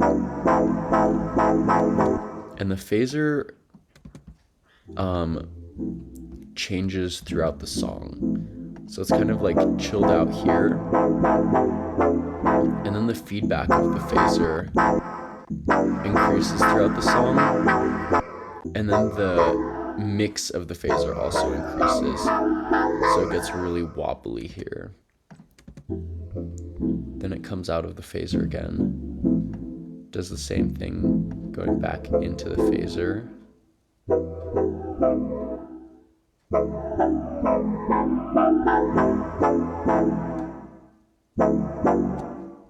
And then it does the same thing at the very end of the song.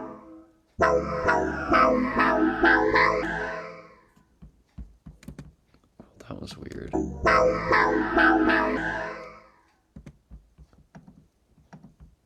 I don't know how or why it did that, but I don't think it's supposed to be doing that. Anyways, the final thing that I added onto here was the delay, of course. With all those other tracks, I was using the hi-fi mode, but with this one, I wanted it to be more dark, so I used the tape mode. And with the tape mode, there's like, it makes it kind of wobbly as well, which was something I wanted with it. And it kind of gets darker.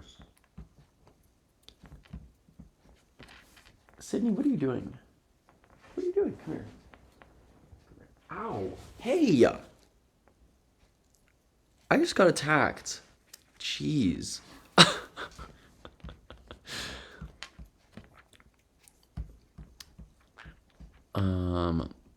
But yeah, the last thing with that is, of course, the sidechain compression. This time, it's sidechained to the kick and the snare because they are not... with those other tracks, whenever the snare was hitting, the kick was also always hitting. But here, there's like other parts where the snare would hit without the kick hitting. So I needed to sidechain the chords to the snare as well. But yeah, these are the main chords. Next, there are... oh wait, let me go back and refreeze this.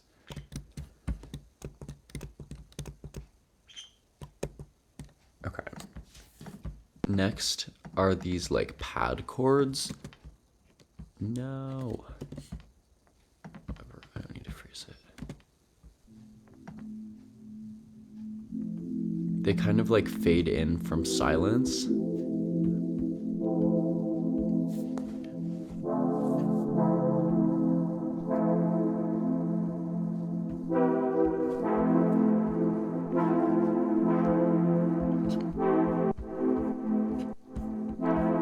And this is also like, this is based off of those original chords, except there's no lower octave. This is with OPXAV. This is the same patch actually that I used for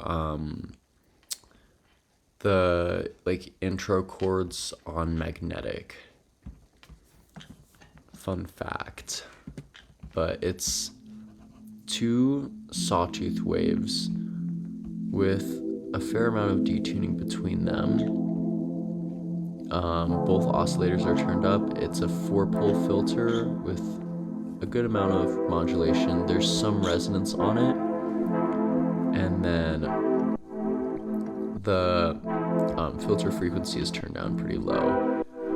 There's a pretty long attack time on the filter. It's short on the loudness though. And then the sustain is all the way up. There's a really long release on both.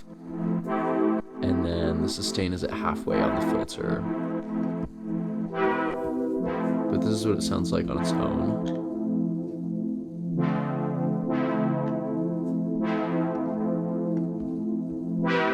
And then I put this EQ on here to make the synth a little bit brighter.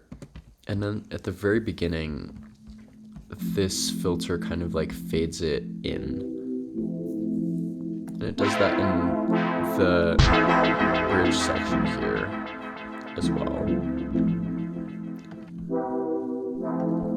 Then the next thing is a chorus. And it's the slower chorus of this plugin. And I've got it turned down a little bit so it's not as prominent. And then there's Valhalla Supermassive on here as well. And I'm using the Hydra because it's a lot more dense. And I want it to be super big. And then there's the regular sidechain compression again. Then I've got yet another set of chords layered on top of these chords. I think these ones come from these chords. Like I'm taking out chunks of each chord along the way, so it's like emphasizing very certain parts of each chord.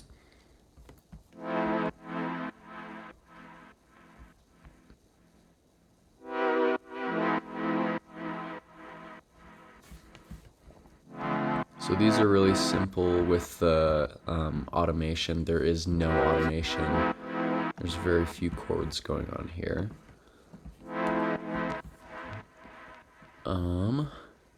But this is using SEMV. There's only one oscillator here, a little bit of resonance, a little bit of modulation with the filter, and the filter frequency is pretty low. And there's a long attack time, a long decay time, and then a long decay time with full sustain for the amplitude. And then the first thing I did with this was take out the low end and brighten the high end. Then I added reverb. This time it's using the Andromeda mode, so you get that build up into the reverb. It's not as instantaneous. Then there's this ping pong delay. I used the past era, so it would be a little bit darker. And then on top of that, there's a bunch of wow and flutter. I think this might be the first time that I used Sketch Cassette after I bought it. But it's adding wow and flutter and some saturation, making it really tape wobbly. But then I also added this onto there to give it some more flutter. And then there's the sidechain compression. Then from here, I've got this lead.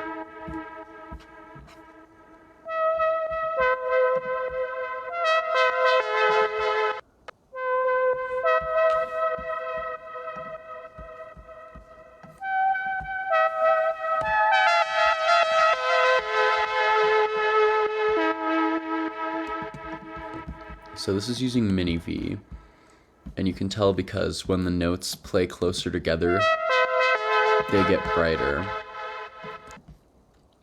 So this is what it sounds like on its own with no processing.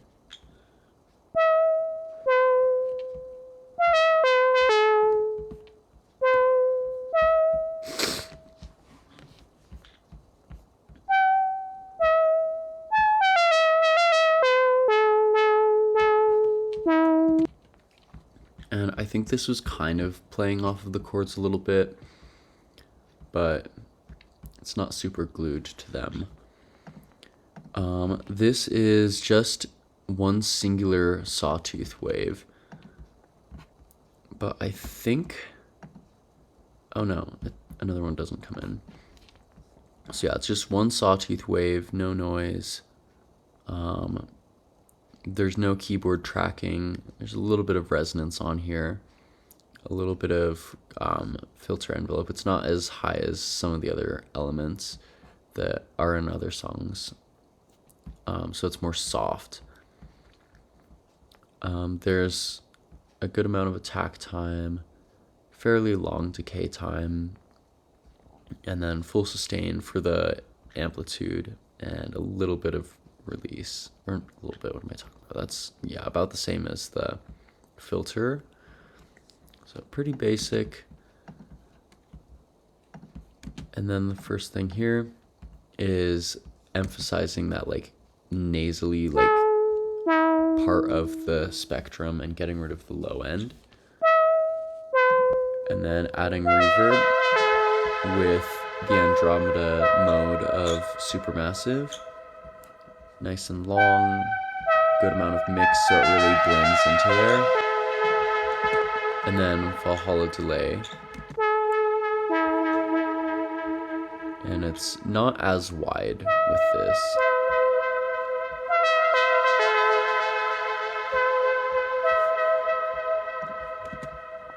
But then later on in the song, the decay time of the filter and the filter modulation and frequency dip down for a second. This is for this section here where the square arp comes in. So it sounds like it's gone, but it's actually still there. It's just kind of dipped away for a sec.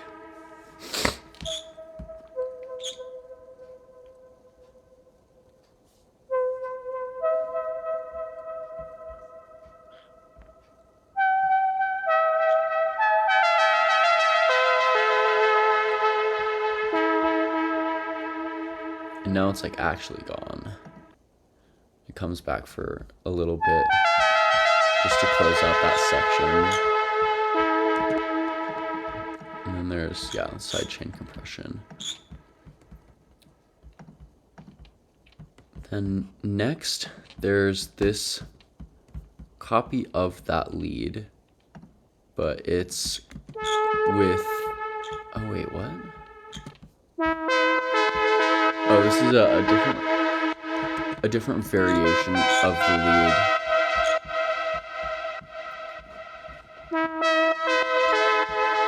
It's the same preset, but I have it in a separate layer, so both of the instances can like interact with each other.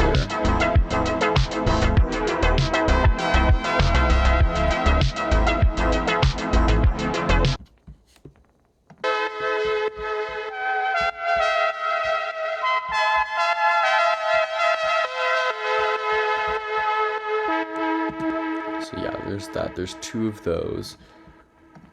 Then I've got this here. It's that same lead, like melody, but I did it with a different synth, and I added different EQing to it. So this is with SEM, and it's one voice again. But because SEM doesn't do the thing that Mini V does, where when you play another note while the decay is still running, and it like adds more to the filter envelope, when the notes play with this one, it sounds more dull. I wanted a more like soft vibe for the bridge before it like amplifies again for the chorus. So slightly different EQ curve. And then there's a second EQ here brightening the high end. Sydney.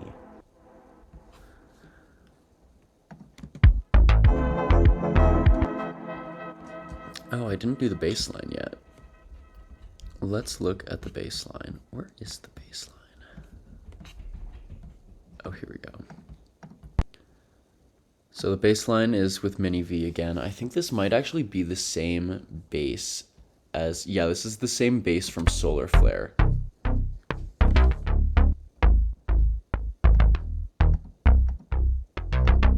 So everything is the same as that bass from Solar Flare.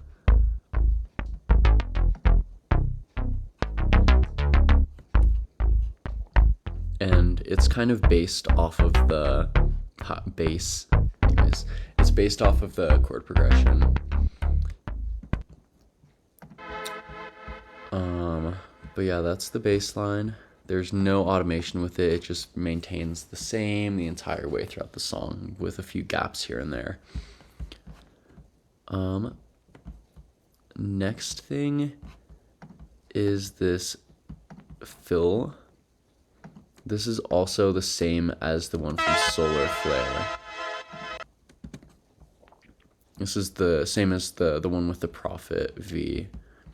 But this time, I've got 2 octaves of the chord playing at the same time.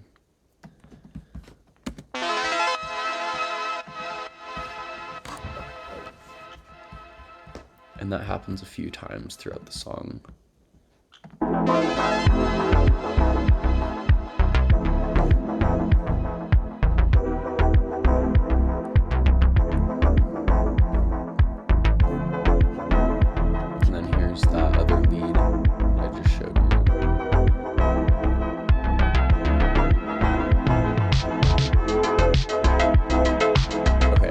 let's look at these two leads here with this melody. So both of these are using my Moog Grandmother synthesizer. And this is what the melody is. I don't know what it comes from. I don't think it comes from the chords. Like, I think I kind of just like went off the cuff with it and like made sure it still matched with the chords and wasn't like dissonance, but it's not really like that tied to them. But I've got, the way I did this was I had my synthesizer, it's a semi-modular synthesizer, so you can plug cables into certain parts of it to control different parameters with other parts of the synthesizer.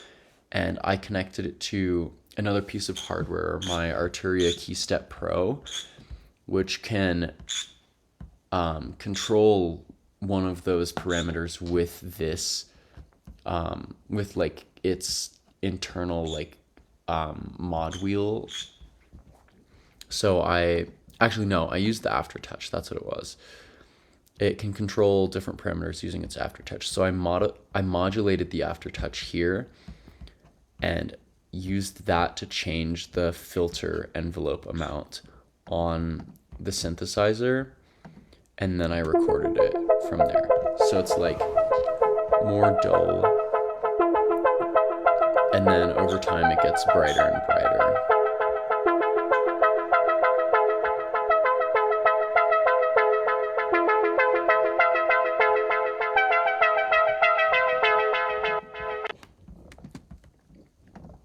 So let's look at this here.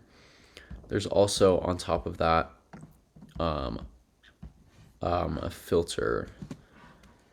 So this is what it sounds like dry.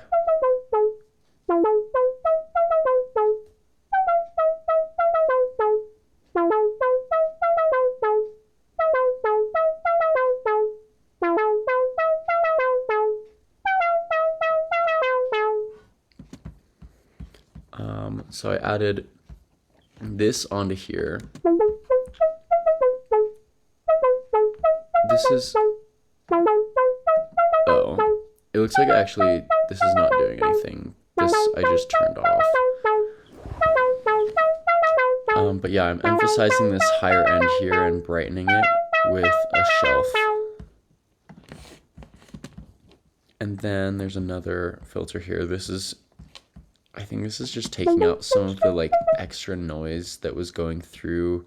I think when I recorded this, I had my synth plugged into a surge protector that I did not realize was incorporating like noise and like whining into the signal. So I had to EQ that out here. And then there's a filter on here to make everything more punchy.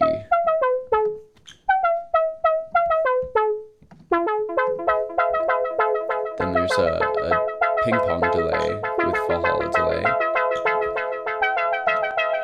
Then reverb with supermassive using the Hydra mode again. And then there's some sidechain compression.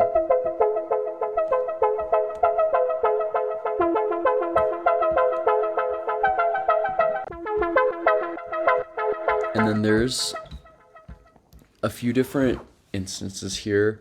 This first one here, I had the envelope set to oh my god, why can't I think of what it's called?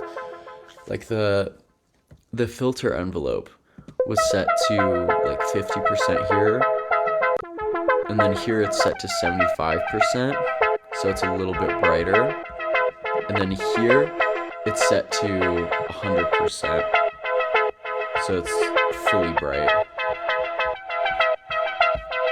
And then this is what the automation is doing for this section here.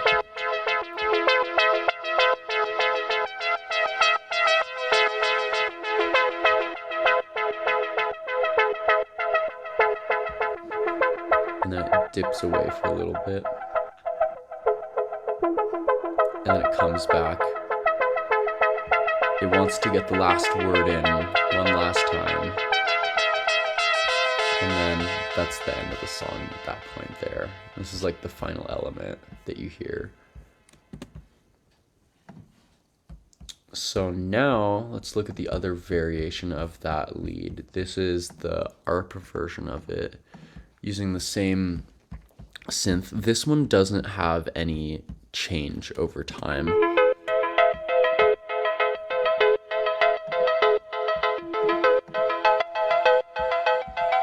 This one, the synth stays the same the whole time, and everything changes using the processing.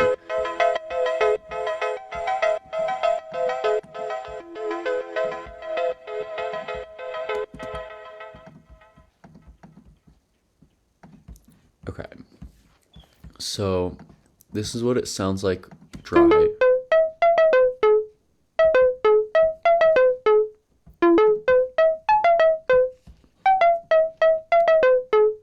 I think this is just one square. Actually, I can look if I zoom in here. Okay, I think this might, yeah, this is just one square wave, one oscillator. And I think the saw is also just one oscillator. Yeah, one sawtooth oscillator. And there's a good bit of resonance on this.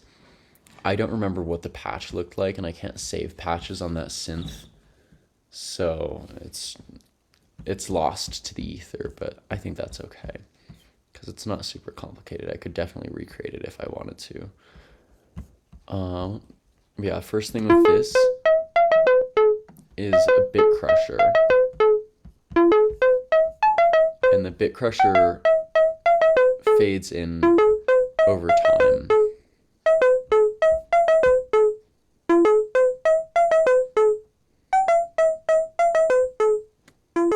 And then it fades back out as the whole part itself fades out.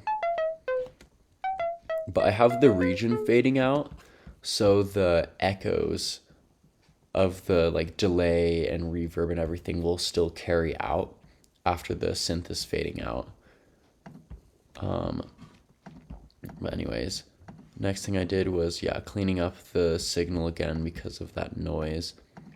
Then I have this filter on here. There's a low pass filter that slowly opens up. And then this high end is being boosted, and then this part here has a little bit of added resonance to it. And then it all kind of fades back out again.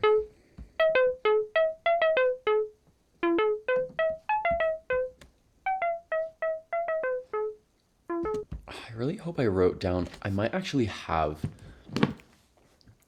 the patch for this. Let me look. Because I started doing them digitally. Patch sheets. Oh, I definitely do have them. Oh, I do have them. Yes. Okay. Let me airdrop this to my phone or my computer so I can put it in the stream.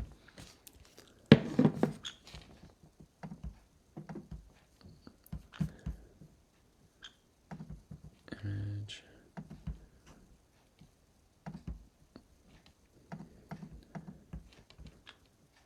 Downloads. No, I can't add it because it's not a PNG. Oh my god, hold on. This is gonna be so worth it though.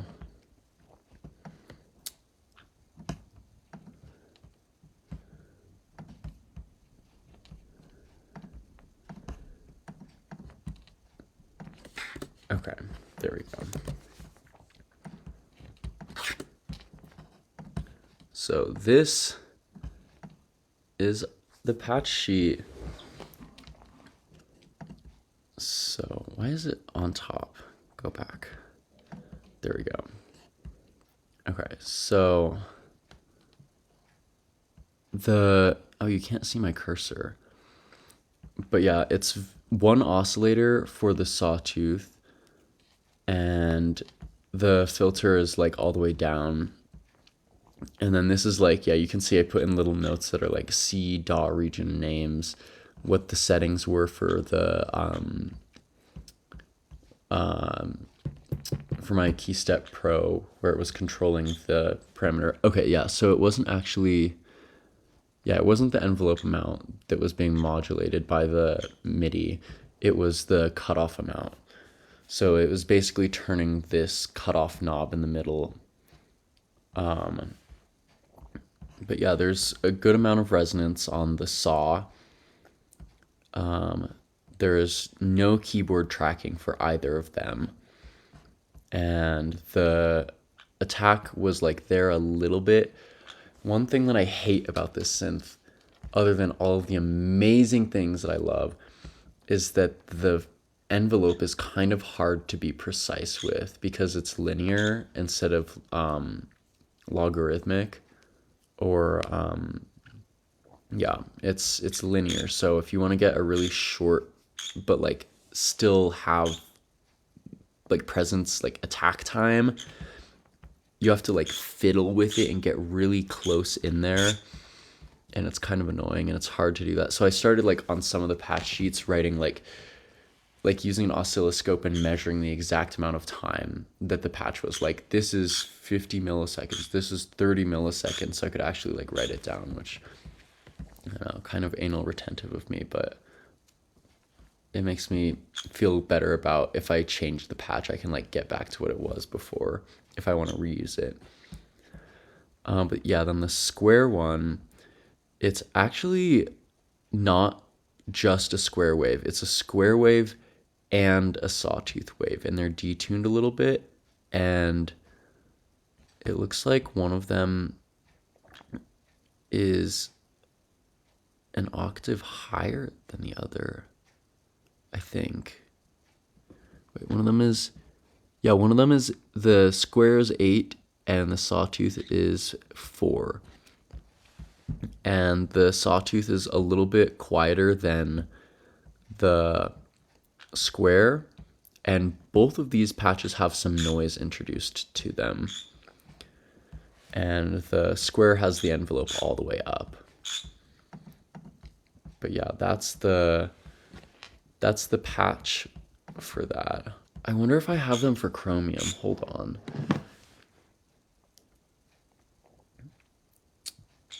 Oh, I do. Oh my gosh, whoa. I forgot that I did this. That's cool. So, with this square arp here, I then added a Valhalla delay instance. And it's at half width for the stereo field. Then there's another delay on top of it. I don't know why there's 2 delays, why I did that again, but I don't know. It added to the like vibe of it, I guess. I don't know. Then I took out the high end and the mid a little bit, I guess, to clean it up. Then I added some reverb, and then sketch cassette to add some wow and flutter, make it a little bit wobbly. So that's where the like wobbly character of that synth comes from. It's from the sketch cassette. And then there's a lot of sidechain compression.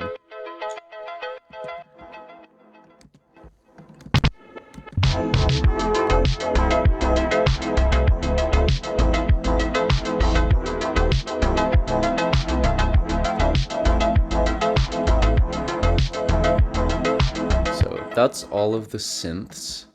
Now let's actually have a look at the drums. Oh, the drums are actually the same as the drums from Solar Flare.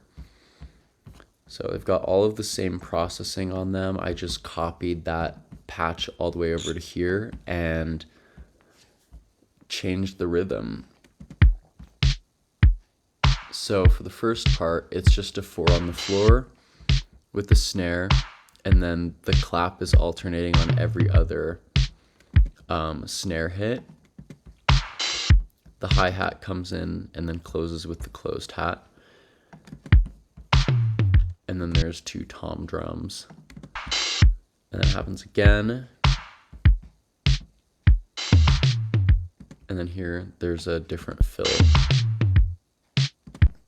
And then here, something was weird with this thing where the closed hi-hat was not routed through the bus. So it's actually just going straight to the master. It's not going through any of these plugins over here.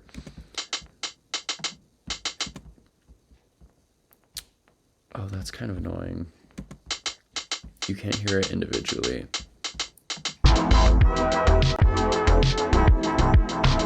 Yeah, this is with the pattern of the drums. Whenever it's not a 4 on the floor, it's doing this.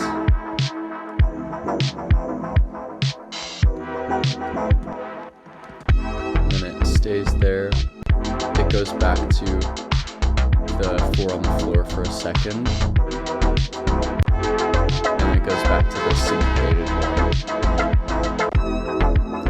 And then you get the 4 on the floor again. Then you get the 4 on the floor again. And then you get the syncopated one. And then it's syncopated for the very last part of the song.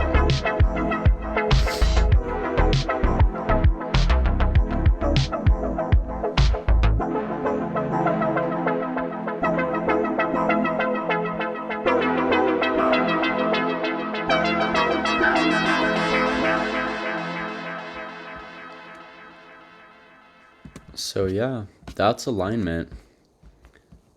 It's all done. Oh, actually, I lied. Oh, well, that's not really that. Yeah, this is the same, it's that same dust thing from Solar Flare and Chromium. It's very subtle. Unless I turn it up, and then you can hear it. But yeah, you get that little vinyl crackle in the background. All right, let's look at Raytrace now.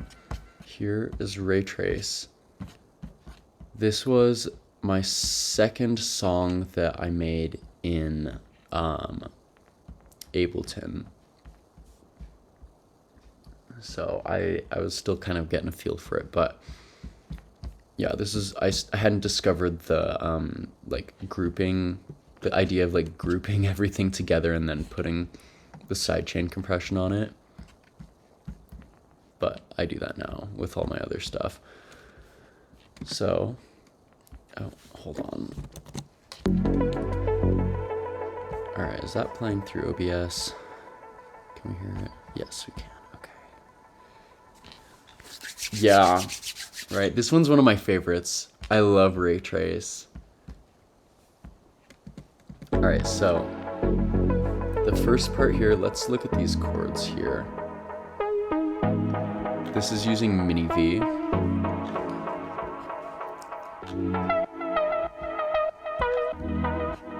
So there's like some weird velocity stuff going on here.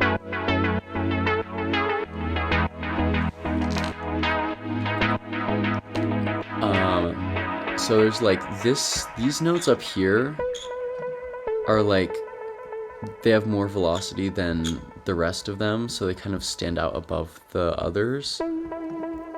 And you'll see in this next section here, I have just the first notes playing, then the lead part comes in at the top, and then here all of the notes come together, and it alternates between like quiet, loud, quiet, quiet, loud, and then it's doing that same thing, like quiet, loud, quiet, quiet, loud, for all of the chords throughout the whole chord progression.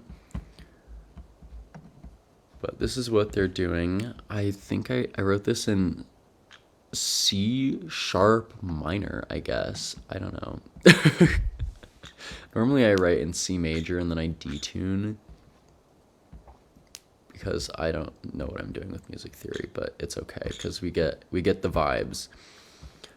But yeah, that's what's happening with the MIDI here. There's this part here where you've got like this upper lead part and the chords together. Then later on, there's another section where it's just the chords and no lead part.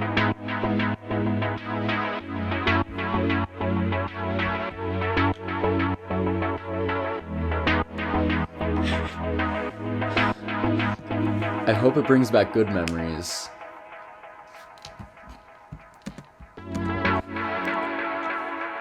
But yeah, that's what the MIDI is doing for this track. And then,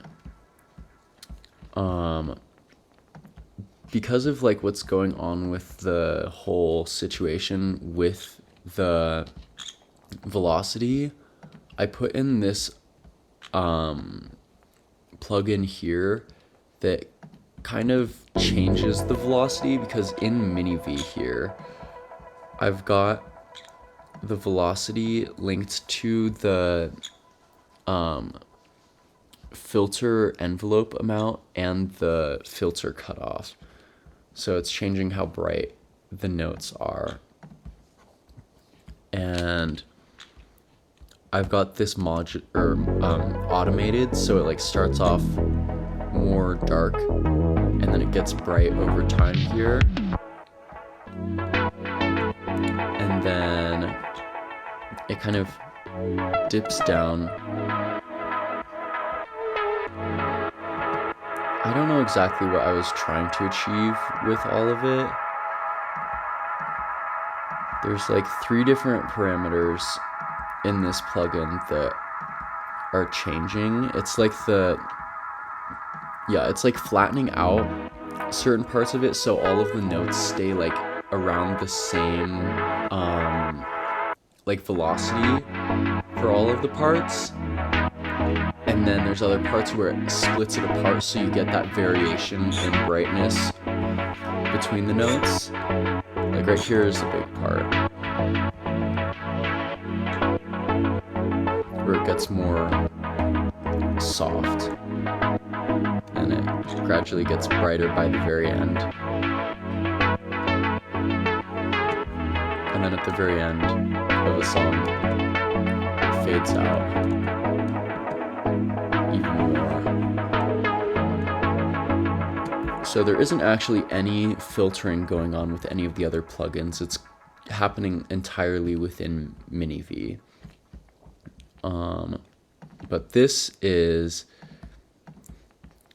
it's 2 sawtooth waves, both in the same octave with a good bit of detuning between them. There's some noise as well, no keyboard tracking, good amount of resonance, kind of low contour amount. And then this is what the decay time is doing. There's some attack on it, a little bit of sustain. So it's kind of like doing the thing in Solar Flare. But then I've got soft clipping turned on, so it's a little bit more warm. And then the voices are detuned, so they're nice and analog. And then, I've got a little bit of keyboard tracking going to the filter. I did it like with a custom amount through the mod matrix. So it wasn't using either of these. It was more subtle than that. But yeah, that's the patch. So this is what it sounds like without anything on it. First thing is that same kind of EQ where it's boosting that nasally range and taking out the high end. Then we've got the same chorus effect that I always use. Then there's a delay. Now I started using the built-in delay in Ableton because it has this filter on it where over time it gets like more closed into one part of the spectrum. And I really like that kind of feeling where it like starts to narrow down to one like frequency towards the end of the delay. So I used that. And now here I'm using Valhalla Vintage Verb instead. And I've got it set to the chamber mode with the 80s color. So it's a little noisier and a little bit darker. And then throughout the song, I'm changing the amount of reverb. So it gets really, yeah, right here. Oh, wait, there's something else happening. Oh, I think it's in the mixer. Yeah. So in this section right here,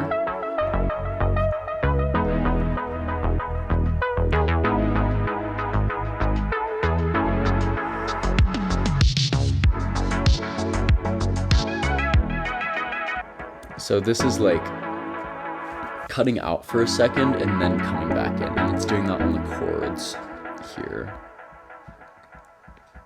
And then, let's see, what else is modulating? Oh, the delay is also changing. So the feedback is going up, so it echoes for longer going here. So they're just like constantly building on top of each other, and then they cut out. Then I've got OTT on here to just glue everything together and make it a little bit brighter and punchier. And then there's the sidechain compression to the kick. With Ableton, I started, oh wait, no, I actually did do it to the kick. But I've started doing this thing where I have a separate track that's muted and it's just doing the sidechain compression the whole time. So it's not actually linked to the kick that is being heard. So the kick can go away and the sidechain compression still happens. But I didn't do that on this one, it looks like. So yeah, that's the main chords. These are the other chords that kind of like emphasize the background. This is with SEMV. I reuse these like all the time. These are all over my new album that I'm working on.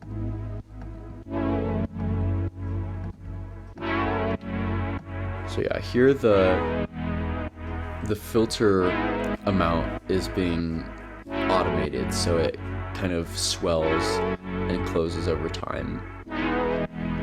But this is one sawtooth wave with a long attack time, a really long decay time, half sustain on the amplitude, and really long decay and attack.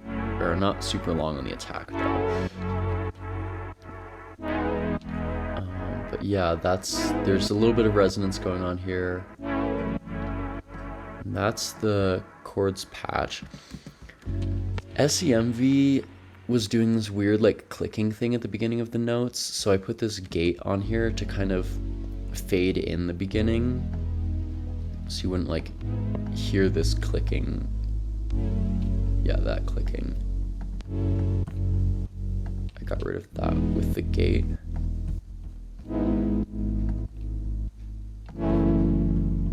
So I'm gonna leave the sidechain compression on, but this is at the very end of the chain as usual.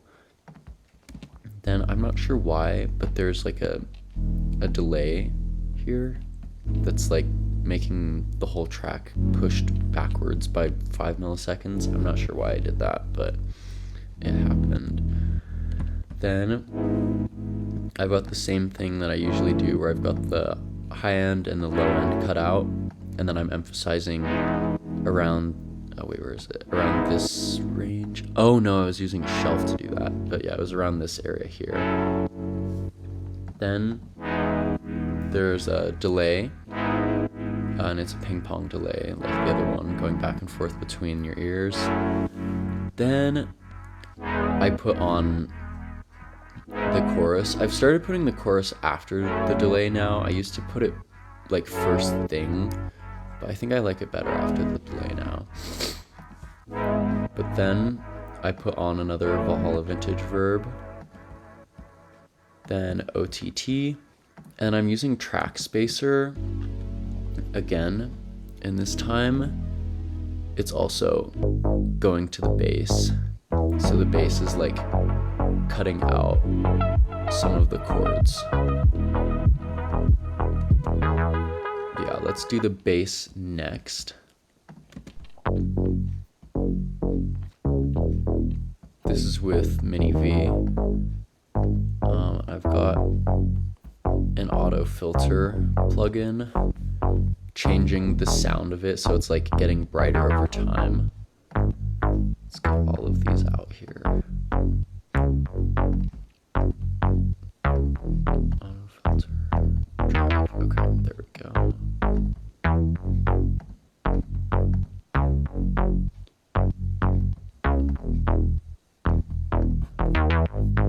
Okay, I think that's all of that one. And the mixer, okay. So at the very beginning of the bass, I've got a few different things happening.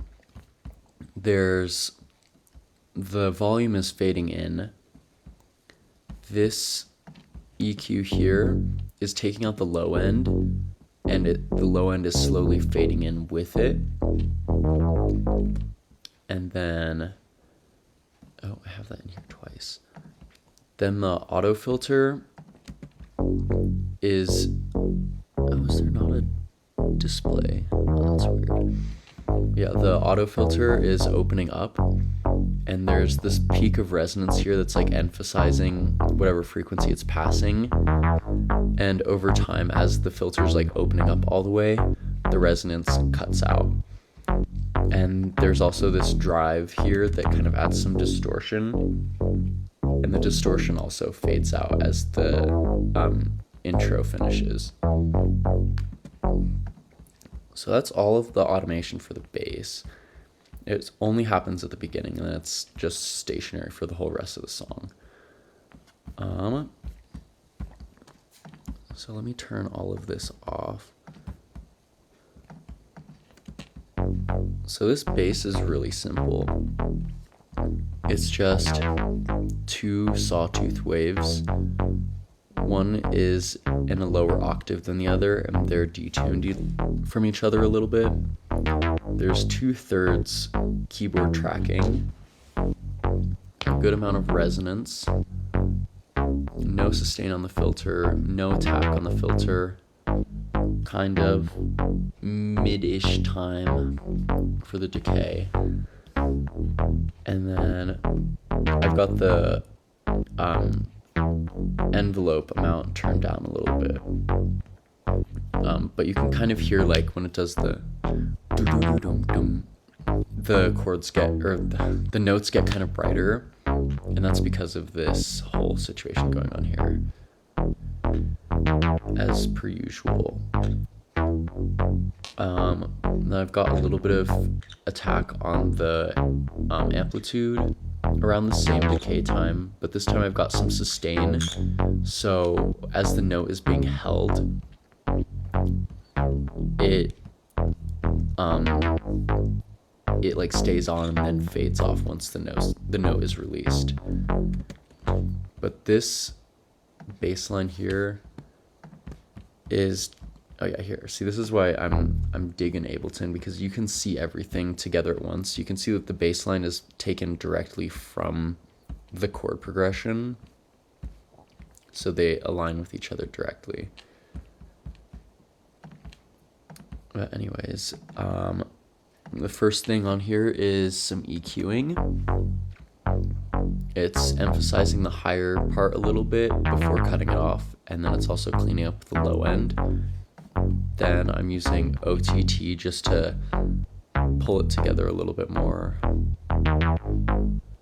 And then the auto filter, that other EQ that was taking out the low end at the beginning, and then the sidechain compressor. So that's the bass. The next thing that happens is this lead here.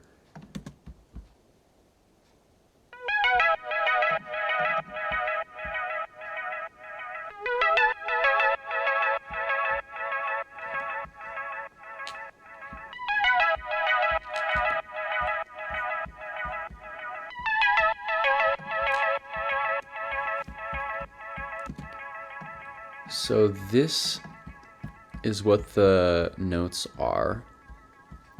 I don't think this is based off of any of the chords. I think this is just like, well, part of it might be. Let me take a look. No, it's not really related to the chords. It's kind of just doing its own thing. Either way, it sounds pretty good, I think. So this was with my Moog MG1 synthesizer. I had the resonance turned up pretty high. There's a little bit of attack on it. Actually, I don't know if there's any attack. It's kind of sharp. But I think it's just one sawtooth wave. Anyways. Sidechain compression at the end. So the first thing I did was I turned on this gate here to get rid of this background noise, because if you have it turned off, you can hear there's like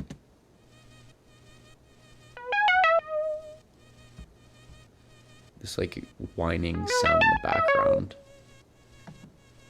So I turn on this gate to like get rid of that. Then I did kind of a similar thing to the chords where it's adding a peak here and then cutting off the high end. Then there's a chorus with the faster chorus. The mix is turned down a little bit. Then I had this auto filter on here originally because it was fading out at the end of the song, but I ended up just changing that like manually on the synth by like moving the slider as it was recording. So I got rid of that and didn't use that in the final. Then there's this ping pong delay on there.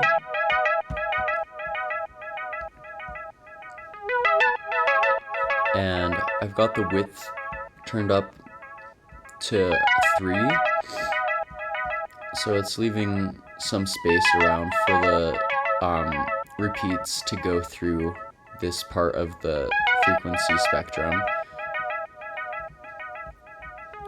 And then by the end,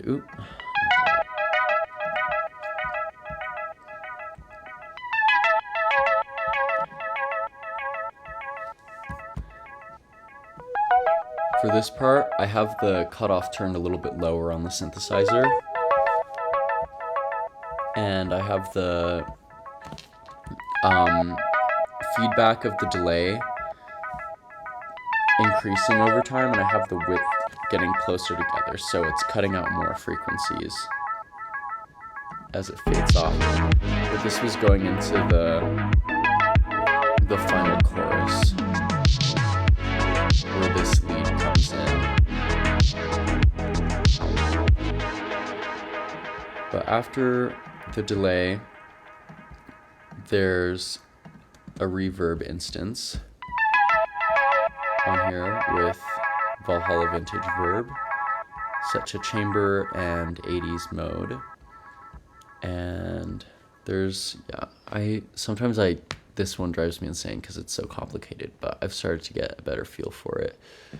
It's taking the low end out a little bit with the reverb, so as the reverb extends through time, the bass frequencies start to like fade away faster than the higher frequencies.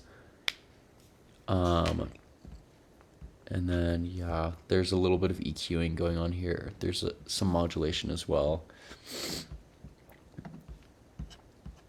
And then the last thing before the compression is, some more compression, but it's the OTT to kind of glue everything together, pull out the reverb and the delay after the notes have played. It kind of like brings them out more.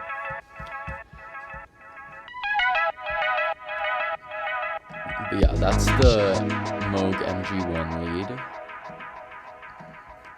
The next and actually final synth in this song, because this song is very simple actually, is this mini V lead.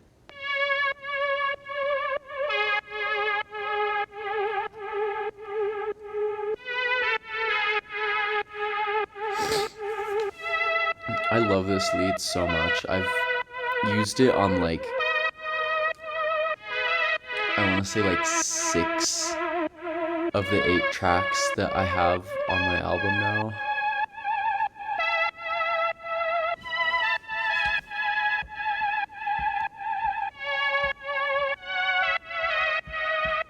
So this is like completely unrelated to anything. This is just like me writing a melody. It's not really following any of the chords or anything. It's just doing its own thing. So this is using Mini V. I've got, oh wait, what?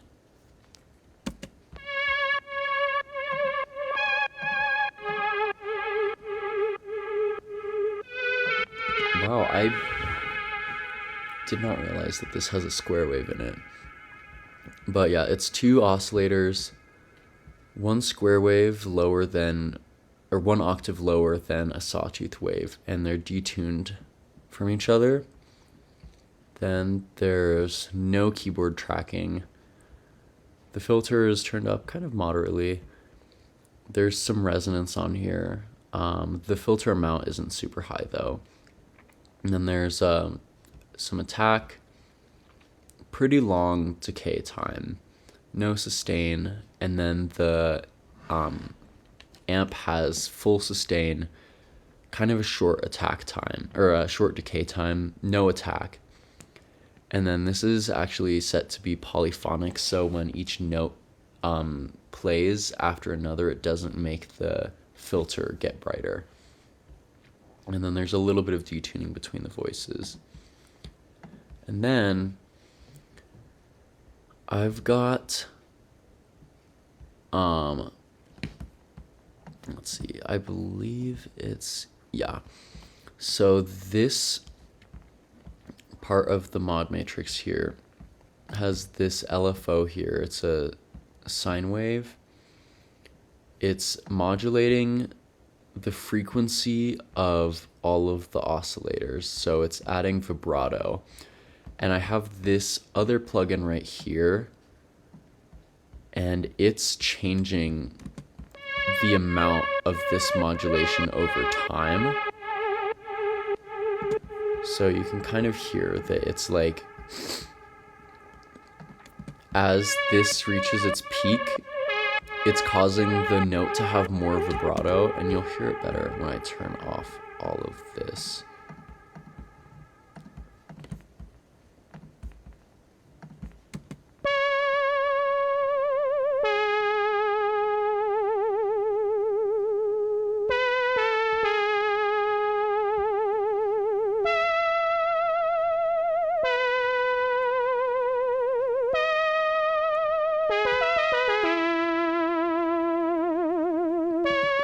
I think I was inspired by, I forget, I think it was Long Moon by Upusen. There's this one lead in it that does kind of a similar thing where like there's vibrato that like fades in over time, and I really love that sound, so I tried to recreate something like it. And then I added this really sharp EQ curve to it to bring out that like nasally quality. It's taking out the low end here, and then a little bit of this mid-range where the fundamentals are, and then it's adding a little bit of resonance here, boosting the high end a ton, and then cutting off the rest of the frequencies. And then there's a compressor here to bring the tail end of the notes a little bit louder to match with the beginning of the notes. Then I put this chorus on here, and then there's a delay. And it's got a longer time between them, so they're not like super close.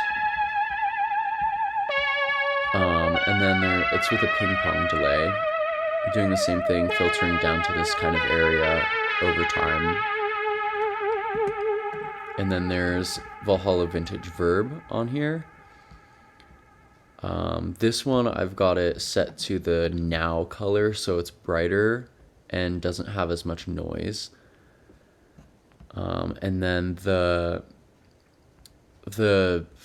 low end is getting a little bit louder over time with the reverb. And then I've got OTT just to bring the reverb and delay together with the rest of everything and get everything at like a consistent level. And then track spacer I've got connected to the MG1 lead, so you'll see when this comes in over here, this track dips out of the way a little bit where where these frequencies are happening.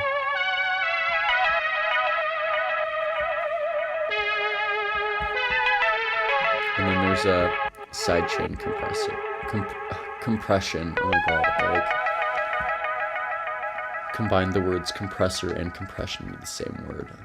Love that. Okay. But yep, this is the lead at the end in its entirety.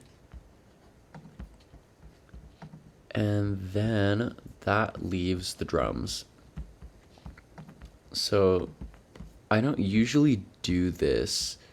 I still don't really do it anymore, but I was like playing around with it where I was using like individual sample regions for the drums instead of having a drum rack where I can play the drums with MIDI. Let me unfreeze all of this. Yeah, with my past computer, before I got this new one, I would have to freeze every single track before I could play anything, because if I was trying to, oh my god, this is not working. If I was trying to play the track without anything being frozen, it would like start tripping, my computer would start tripping over itself, and it sounded horrible. It was this like grinding, screeching, like glitching, like, ugh, it was awful. But now this computer doesn't do that, so I'm pretty happy. I can play everything without anything frozen down to an audio file, and it's really awesome.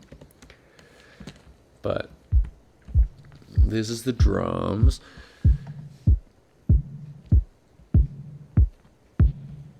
They're put into a group here, and on that group channel here, I've got an auto filter making the high end fade in.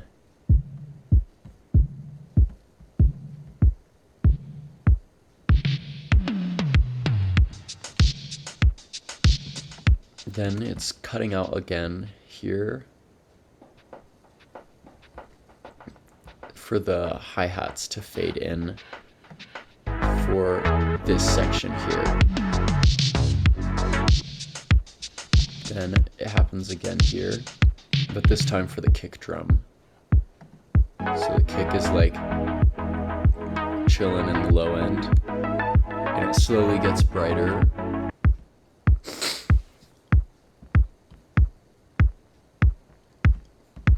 And then it opens up completely for this first tom drum,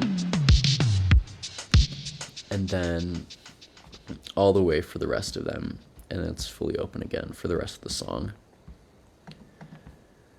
And then I'm also compressing it to make it more punchy. So this is what it sounds like without any of that.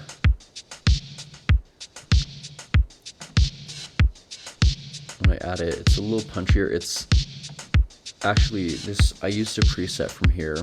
It's not parallel. Oh wait, no, it is parallel compression. Never mind. I think I changed this a little bit because I think it's normally at half, just to like take out a little bit of the punch because it was a little too crazy. Then I cut out the high end a little bit. Then I limited it so it would be less crazy. Then let's look at the kick. Yeah. So it's kind of a mix of things. The kick is from the Roland TR-707. The snare is from the Yamaha RX-11, as are the two closed hi-hats, the shaker,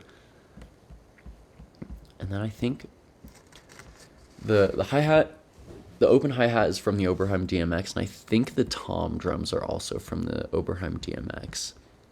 I forget. But the kick has a stock kick EQ on it.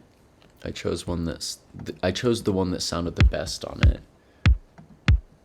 because I don't really know what I'm doing with kicks or drums for that matter. And then the next is the snare. I chose a snare EQ that sounds good. And I don't know why there's... Oh. I think I was unsure about whether or not I wanted to have snares in this section here. So I like cut them out with the fader instead of just removing the plugins or the regions. Oh my god. I don't know why this is there. That's not doing anything. Okay. So yeah, then after that, I put in a compressor here just to add some more punch to the snare. Then there's Valhalla Vintage Verb to add the reverb in. And then it's limited a little bit just to kind of, I don't know, keep it tamed and bring out the reverb. And then I have a noise gate on here. So oh, come back. No, come back. When the reverb gets to a certain level, it cuts out immediately to get that gated 80s drum kind of effect. But that's everything on the snare. Then the next part of the drums is the hi-hats. And I put these together in a group and put some processing on them, because on their own there is nothing on any of them except for this shaker where I took out the low end and high end a little bit. So this is what they sound like dry.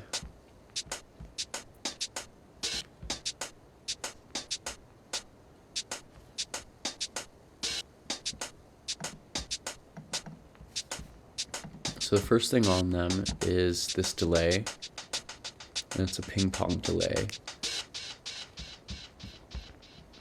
And then let's go here because this has a longer section. Okay. Then I put this utility on here to turn down the width of the ping pong delay so it doesn't go as far across the stereo image. Then I added reverb with Valhalla Vintage Verb and then a little bit of compression. And I took out the high end a smidge, and then I sidechain compressed the hi-hats to the kick. And that leaves the last part of the drums, which are the toms. And all of the toms have a different built-in preset that I chose that sounded best for each of them. And I think I moved parts of it around just a little bit to match up with the actual tom samples. And then all of these have a little bit of there's a little bit of like cropping on them, so they end like right as the other one is starting, so they don't really overlap. And I did, there's also a little bit of fading in and out with the kick and the snare. And I did that with the shaker as well. The shaker has a really long fade out, so it's actually like taking out a good amount of the sound. The hi-hats don't have really any fading on them. and neither does the open hi-hat. But yeah, the toms, that's how they are. They've got a little cropping, a little trimming, that's the word. And then I took out the low end a little bit with this EQ on the group for the toms. And then I added some Valhalla Vintage Verb. I used this gated snare preset. And then added some parallel compression with the full parallel preset. And then, yeah, that's everything on the drums. So now let's take a look at the master now, because this changed from everything on Magnetic and Celestial. Oh, also I bounced the dust sound from Isotope Vinyl and put it into here because there's no noise generator in Ableton. But I don't do that anymore. This is before I learned that Ableton has a vinyl like plugin built in, which is pretty cool. Yeah, the first thing is I used this built-in like stock mastering compressor. I think it's under here. Yeah, this one. And then there's OTT over here. Let's get to where the drums are. So there's a drum parallel compression. Oh wait, sorry. That's not correct. There's OTT over here, bringing everything up. Let me turn off all the mastering so you can like see what it's like without all of it. So first the glue compression.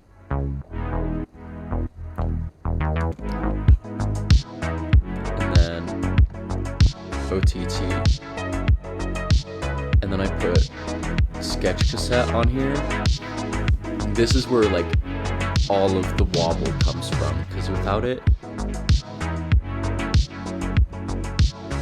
it's kind of dry, kind of bland. But with it, it like brings out that vintage like feeling. So there's some saturation, some noise. I have some dropouts happening, so it has that kind of like worn out tape vibe. I've got this set kind of in the middle of the H part, and this is what is happening with the tape settings, because there's other ways you can have it where this like doesn't have any EQing on it, whereas this has some more. This is a little brighter, this is a little darker, this is like super dark. But yeah, I like the Type 2 standard kind of combo. And then, this is where the wow and flutters are set to. And then I've got the noise reduction compensation stuff going on, where it's like, it kind of brightens the sound a little bit. And then there's some compression being added from the tape emulation. Then I've got the high end here also being trimmed out a little bit, and then a little bit of the mid here, and then there's a limiter just to tie everything together and catch any stray transients.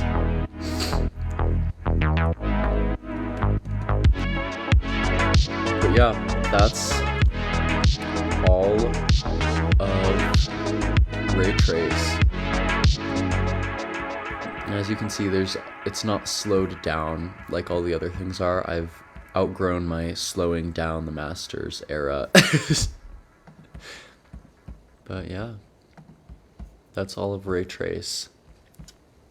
Should I do operate just for funsies? Okay, yes, let's do it.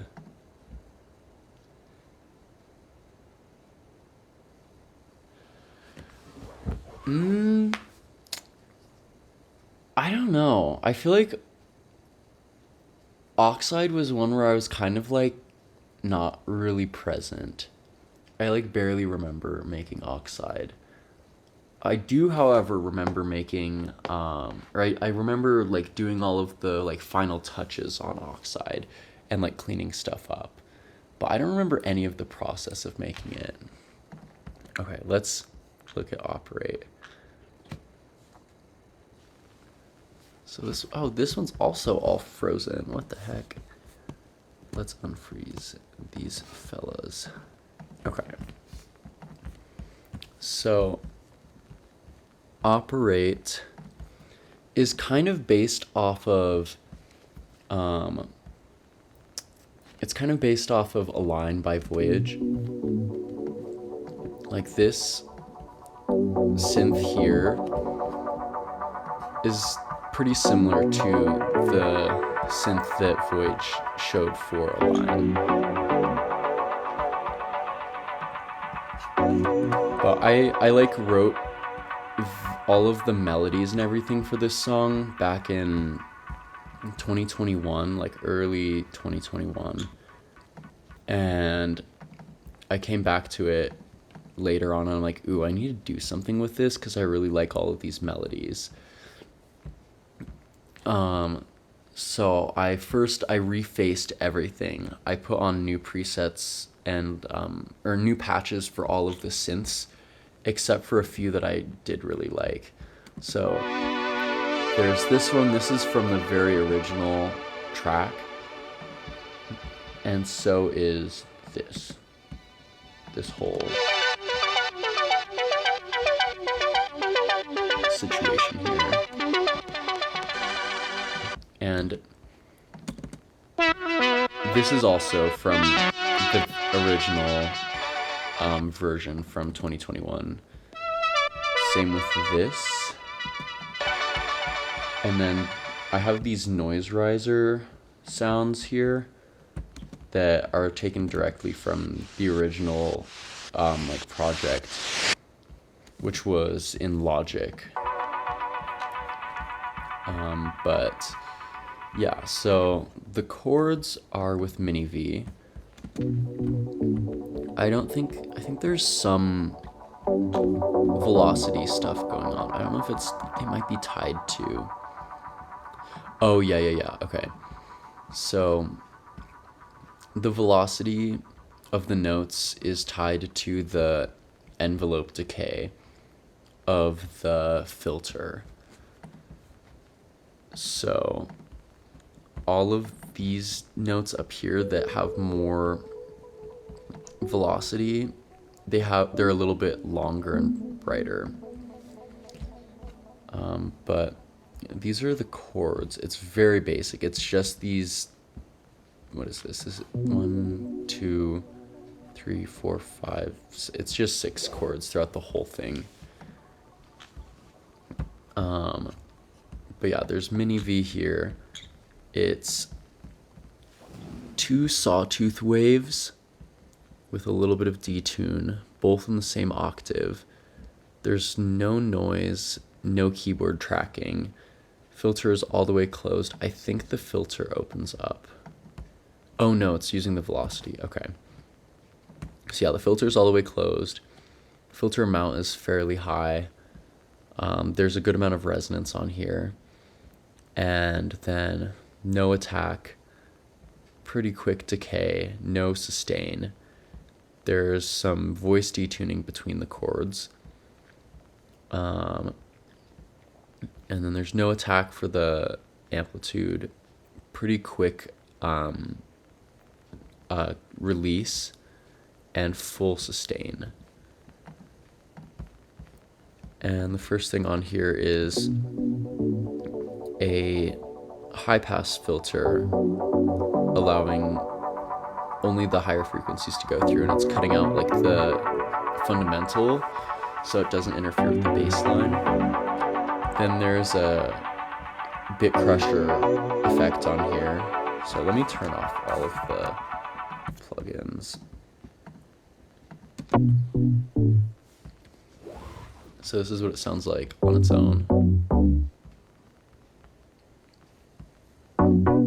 And I'm automating this velocity plugin here to make it so the notes are a little bit more quiet.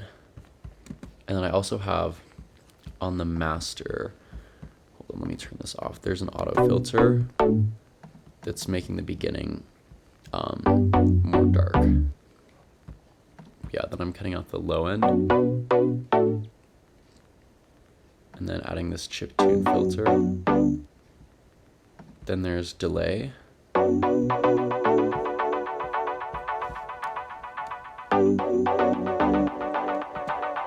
And then reverb with Valhalla Vintage Verb.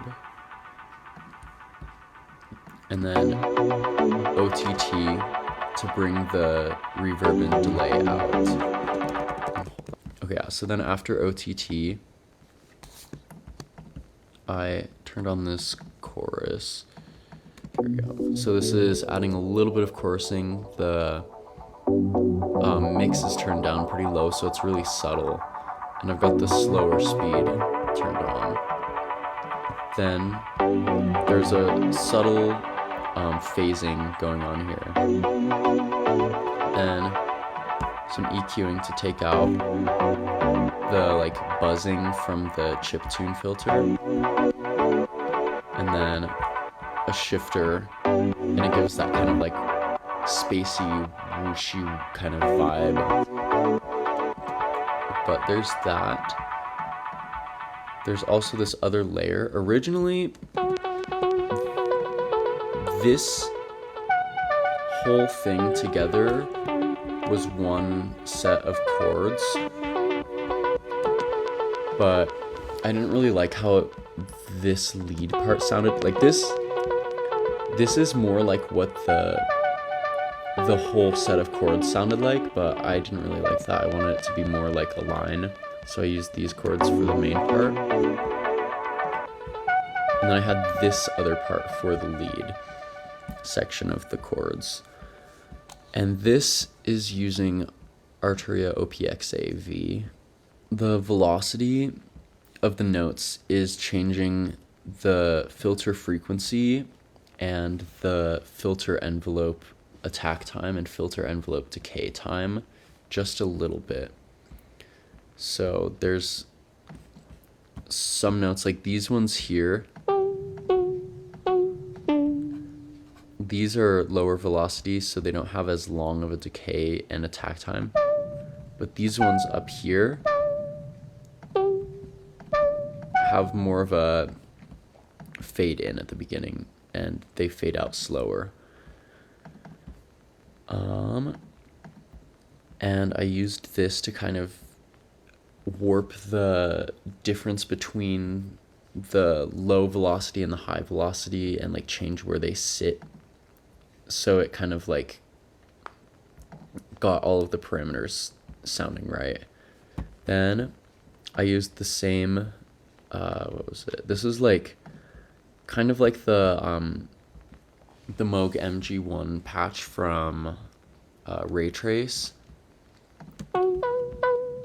kind of emphasizing the nasally part and taking out the low and high end. Then there's Valhalla Supermassive. I just took this directly from the original project in Logic that I made back when. And then I added this delay into here. And this is a lot wider with the width, so it doesn't narrow down into one frequency. It kind of stays loud throughout all of the delays. And then I put both of them together with an OTT instance to kind of glue everything.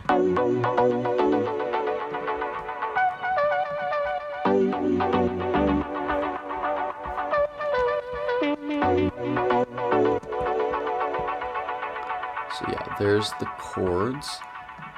Then the next part is the bass line.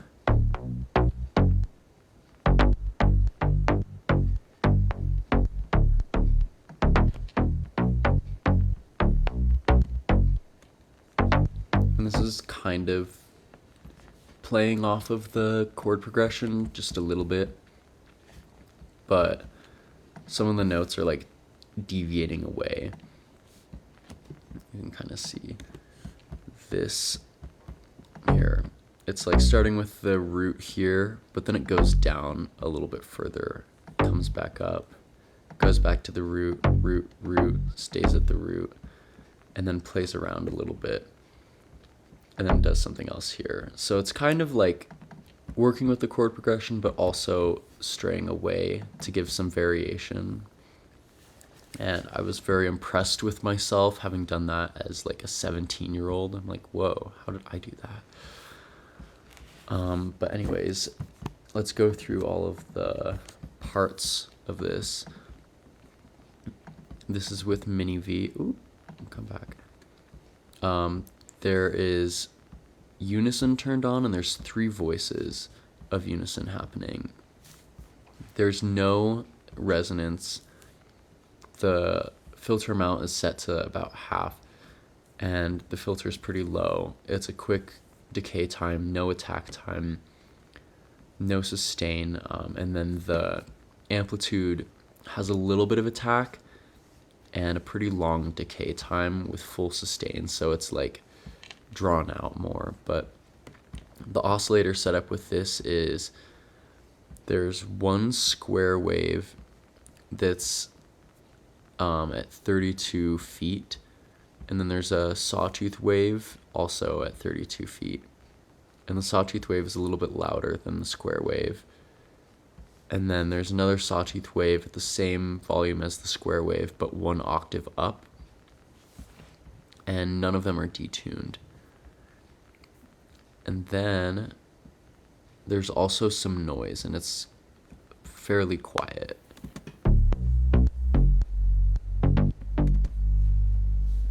And there's some keyboard tracking. There's 1/3 keyboard tracking. But that's the patch. I'm using this utility paired with this envelope to cut out the tail end.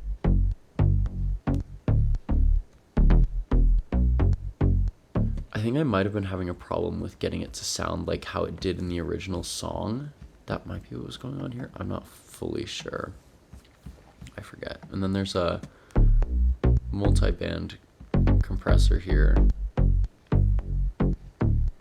Then an EQ really pulling out the high end, taking out the low end a little bit. And then a compressor adding some punch. And this is just the bass punch preset in here. Yeah, that's the bass line. I think this one also came from Voyage Align, but let's look at these chords now. These ones are really complex.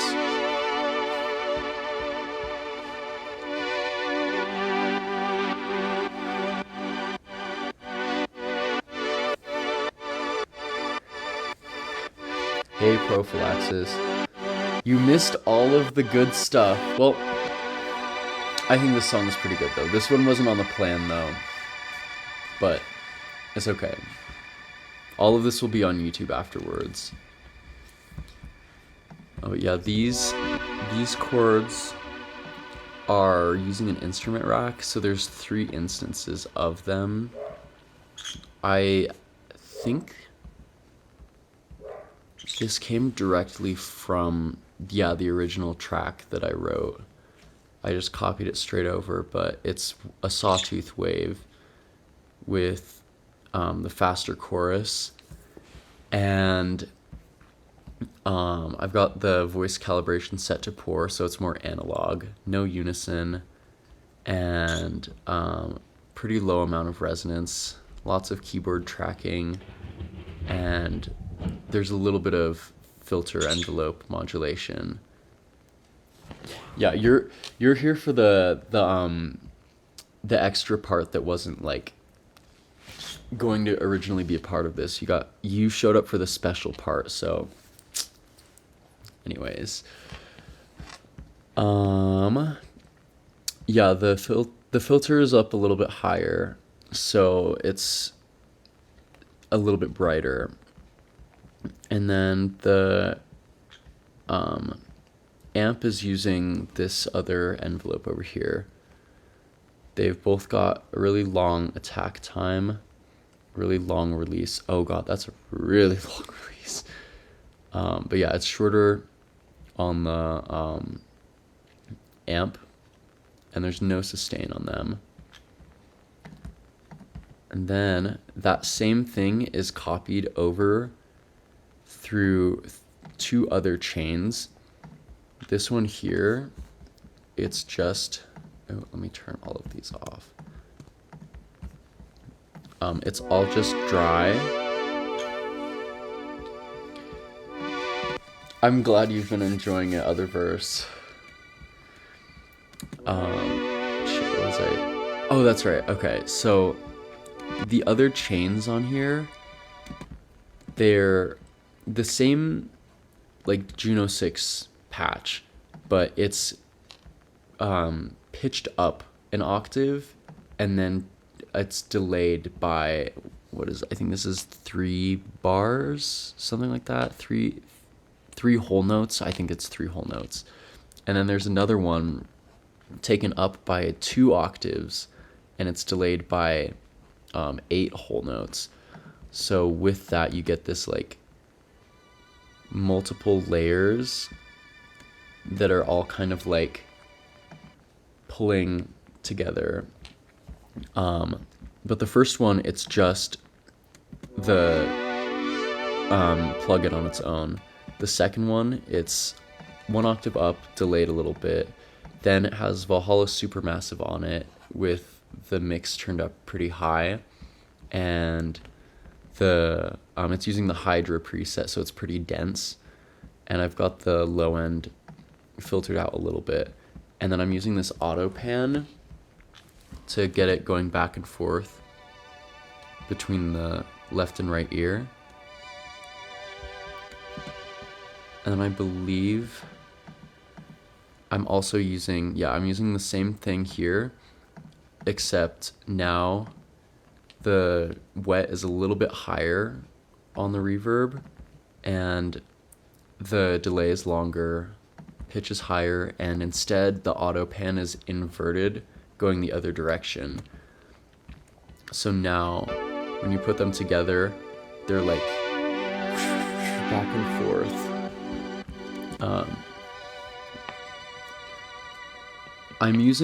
I've got the Mac like M1, it's the not the M1, it's the M3 Max chip. And I've got 36 gigabytes of, what is it called? It's the, it's not RAM, I think it's integrated memory, something like that, I don't know. Oh, thank you, I'm glad it's sounding good. But yeah, this is what it sounds like. These are kind of just like the synths on their own put together, and then all together I'm putting this other EQ on here, boosting kind of the upper mids and then taking out the high end. And then there's one more Valhalla Supermassive with the mix turned a bit lower, and then OTT to pull everything together, and then extra sidechain compression. And then as this is all coming in, there's a bunch of automation. So with the instrument rack, there's there's a few different lines of like the chain volume being automated. Also automating the compressor at the very beginning. And okay, so at the very start of these like shimmer chords, it's just this first layer, and then the second layer starts to come in, or right here, and then the third layer fades in last. So eventually, like, all of them are pulling together, like, full brightness and getting super shimmery. So it's not shimmery at first, and it gradually gets more shimmery. And then, at the very beginning here, the sidechain compressor, I think, yeah, the sidechain compressor, like, it's not involved in the situation until this point here. And then at the very end of this, just because they're so long, the volume fades out, just so it's not going on forever at the very end of the track. But yeah, that's the shimmer pad. Then this next part, I originally did it with my Arp Odyssey, and when I was redoing this, I didn't have it with me, so I was like, alright, I'm just gonna do the Arp 2600 preset, because it has kind of a similar vibe to it.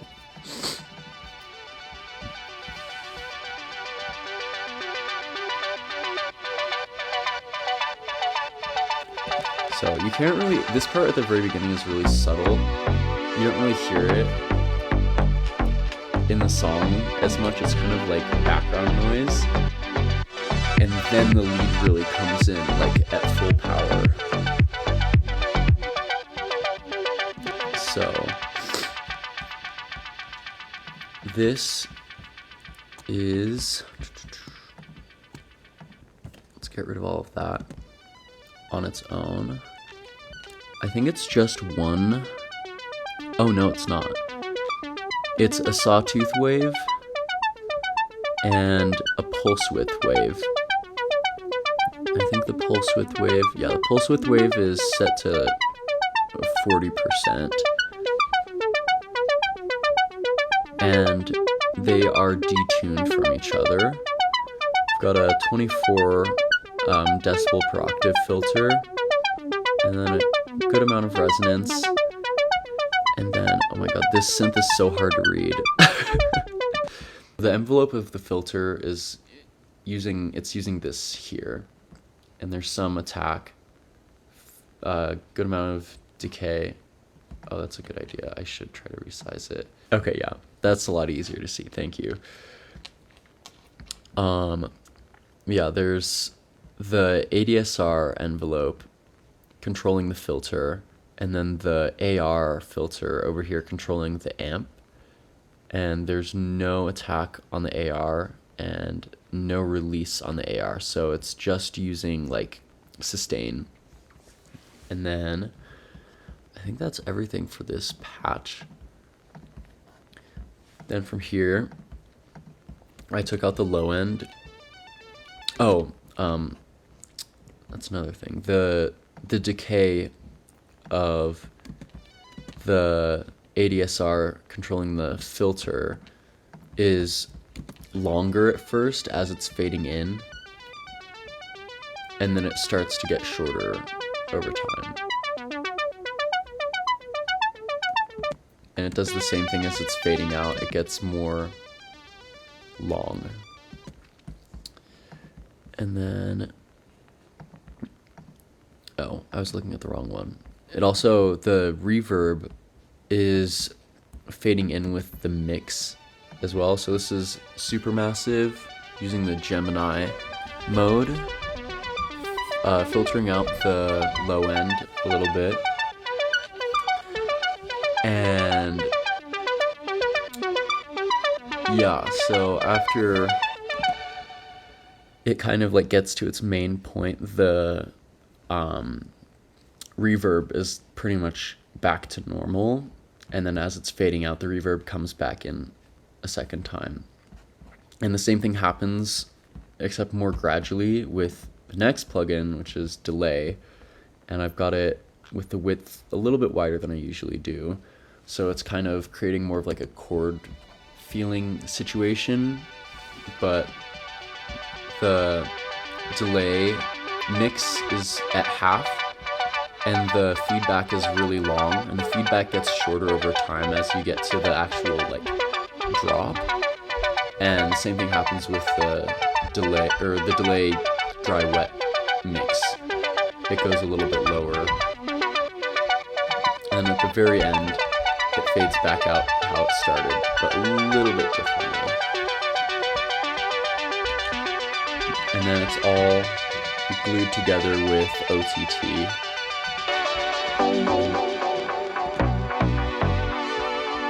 that's the little arp in the middle. Let's do this lead now. If I recall correctly, this is actually just the built-in 3 oscillator synth. Yeah, I think it's just this synth preset with like a few adjustments made to it. And then, yep, this is what the filter situation is looking like. This is what the amp is. Yeah, it's just these 3 voices all in separate octaves, all detuned from each other, all sawtooth waves. There's 1/3 keyboard tracking, and yeah, that's what that looks like.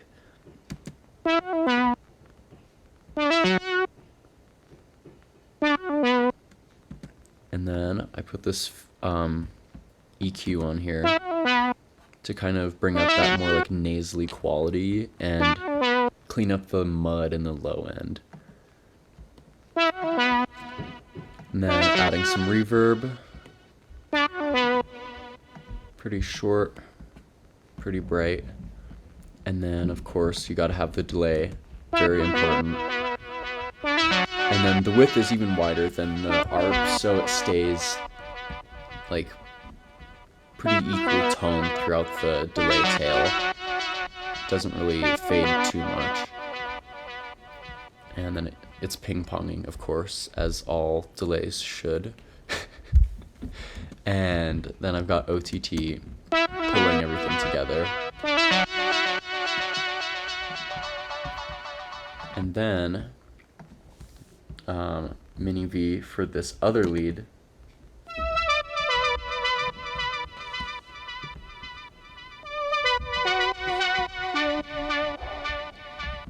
Oh, I didn't open the MIDI for any of these.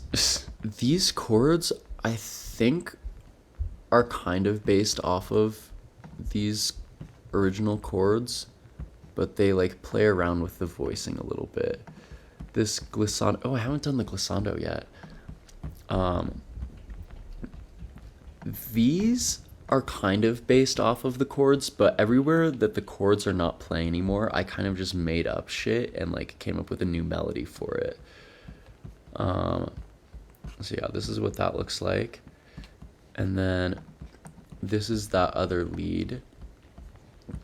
It's not really related to the chords. It's kind of just doing its own thing as well.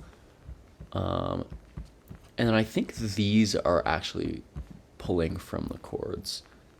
So these ones here with mini V are using 3 voices or 3 oscillators. And they're all sawtooth waves. They're all detuned from each other. 2 of them are in the same octave and 1 of them is an octave below. Yes, I cannot do music theory. I cannot at all. Like I usually just like fiddle around on the keyboard and like play chords that like just feel good to me.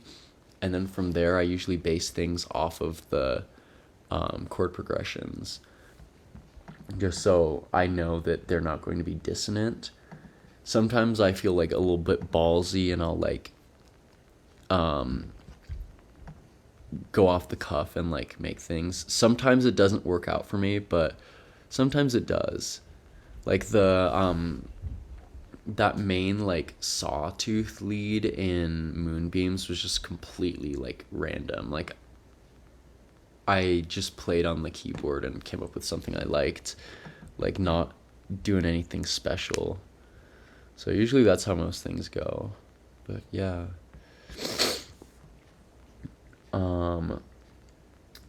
There's no keyboard tracking with the filter. There's a little bit of resonance. The contour is a little bit lower. There's some sustain. The decay is pretty long, so is the attack. There's some like womp to it. There's some glide with this one. And then it's full sustain with the amp. The decay is fairly long and there's very short attack time. So first thing I did with this was I took out the low end and boosted the high end because this is kind of supposed to be like a fill sort of thing. Then I widened it with Ozone Imager. And then add reverb with Valhalla Supermassive. And then some ping pong delay. And then glued it all together with OTT.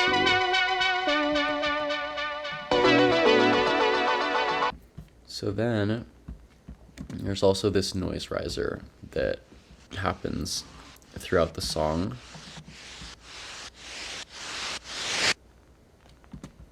And it kind of like emphasizes the snares. But that all falls underneath this synth group here, which I'm compressing together with OTT. And then I've got a sidechain compressor here, which is linked to 4 on the floor, which I have muted. So it's like there's no sidechain compression here. And then it comes in with this. Oh, and I think I have the dry wet signal of the sidechain compressor is fading in over time. So by this point it's at full and it's squashing everything whenever the invisible kick hits.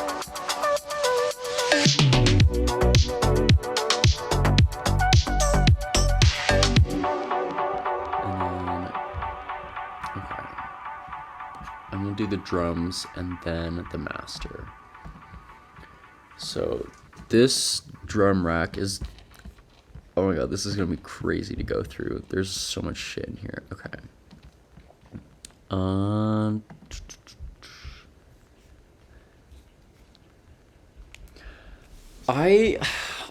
I've tried sending my things to EG in the past, but they like, I don't know. I think EG just like hates me.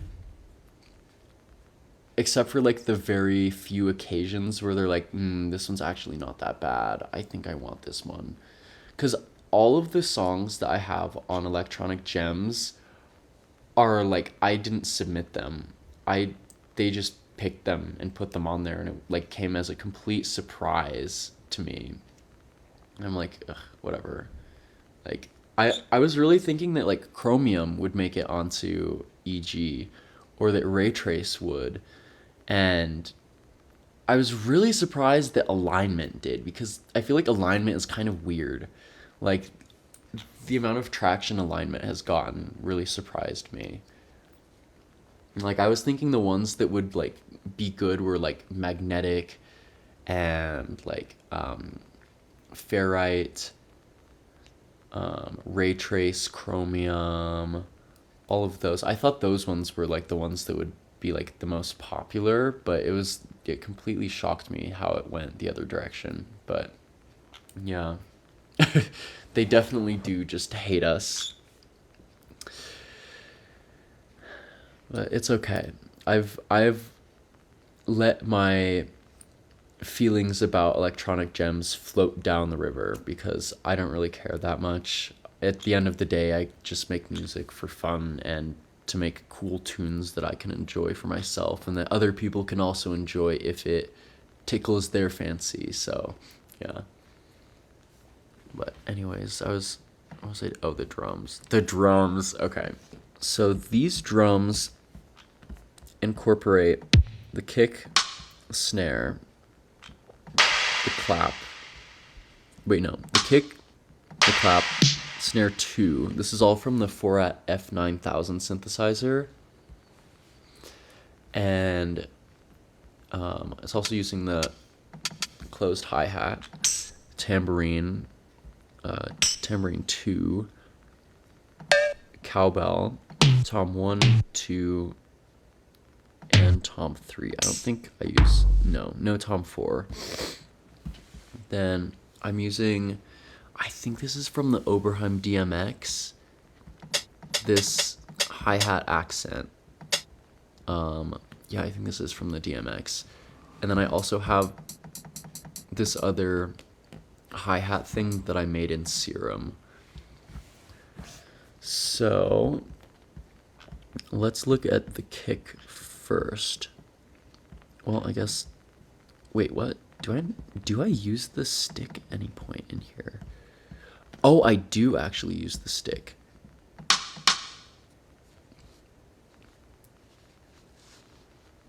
I'm glad that you like the cowbell, because I was like unsure of whether or not I wanted to like keep it in, because this was just like straight out of the original like file that I started in 2021. And I was like, okay, we're gonna move this over to Ableton. And as I was transferring, I was like, cowbell? Really? I don't do a cowbell super often anymore. But I'm glad you like it. But yeah, the stick actually does have some shit on it. Shit on a stick. So yeah, the stick fades out a little bit. There's no filter on it. There's an EQ boosting the high end a little bit and taking the low end out. And then there's a Valhalla Supermassive on it with a little bit of mix. Oh wait, let me solo the drums.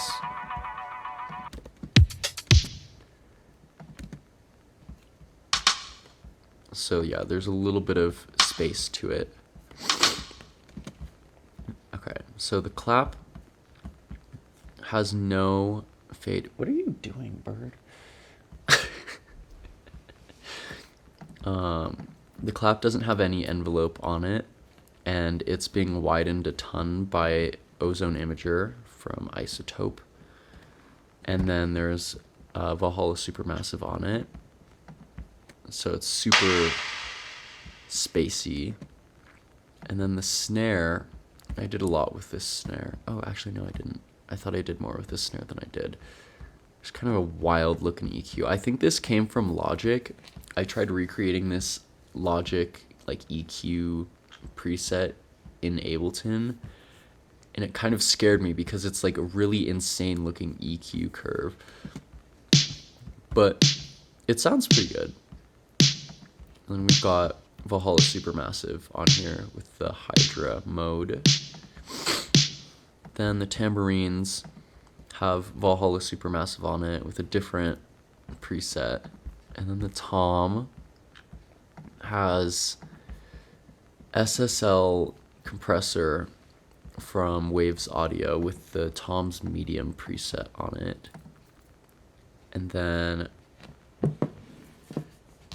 I'm boosting the high end, taking out the low end a little bit, so it's nice and bright. Let's see, right here.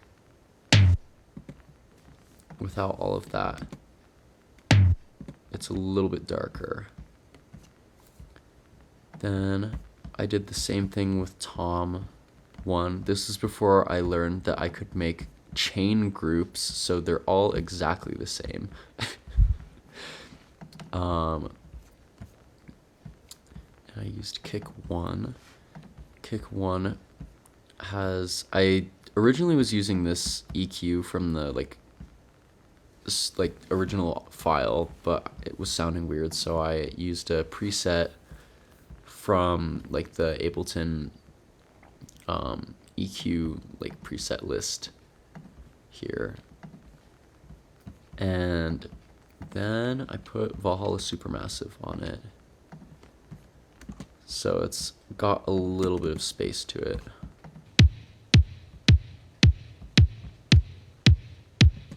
Tambourine number 2 also has, I think it has the same reverb on it. The cowbell also has Valhalla Supermassive on it. I think it's also that same preset. The closed hi-hat, there's a little bit of like fading in at the beginning and then it fades out, so it's a lot more sharp. And then I took the low end out, added some reverb. Oh, this is a little bit different. I took the low end out a little bit more than the others. And then I added sidechain compression to the kick. Then with the open hi-hat, it's just straight out of the box. Then I've got these other two hi-hats layered in. This one here is kind of fading in a little bit at the beginning. It's cutting off the beginning part because I didn't really like how long it was. And then fading the rest off to make it a little bit more sharp. Then I'm taking out the low end, widening it a bit with Ozone Imager, but only to half. And then this is a preset. No! 5 minutes later. Oh, it worked. Okay. I did it. So this is using the shush 2 noise. Where even is that? Oh, it's under organics. And I've got this envelope going on here for the oh yeah, this is just controlling the amp envelope. And then I've got the velocity changing the attack and decay time. And with these notes here, they're alternating in velocity here. Kind of messing around. And kind of a similar thing is happening here with the closed hi-hat. I've got the velocity like going down, up even higher, down, up, even higher, down, up, even higher, like back and forth that whole time. And then when you put all of them together, there we go, you get this kind of vibe.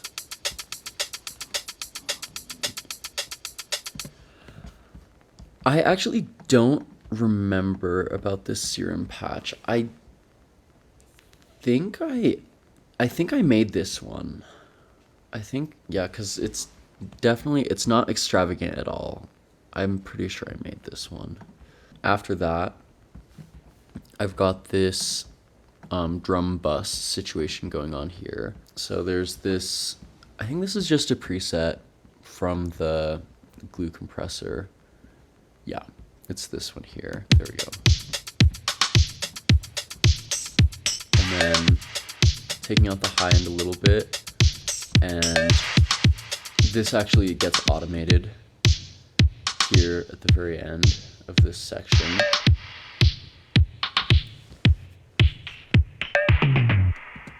And then it fades back in during the drop.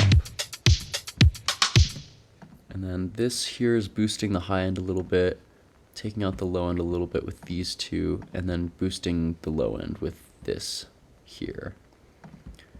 Then I'm using this plugin tape cassette from Calum Audio to add some saturation and a little bit of flutter to the hi-hats. So without it, it sounds like this. And with this, it adds like just a subtle amount of flutter. When you turn it up really high, you can kind of hear what it does.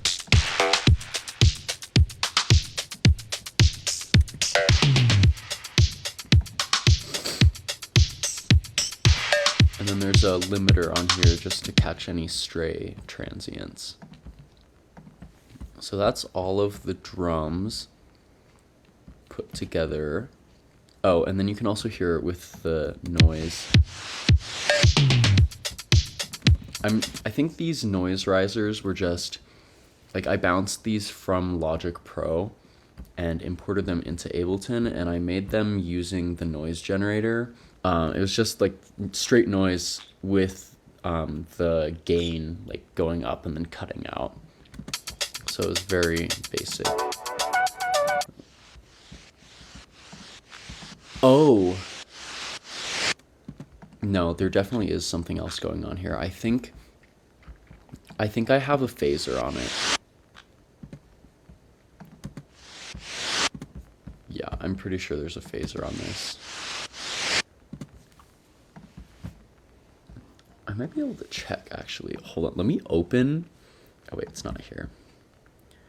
It's in Logic. Yeah, this is what the song, it was originally. Oh,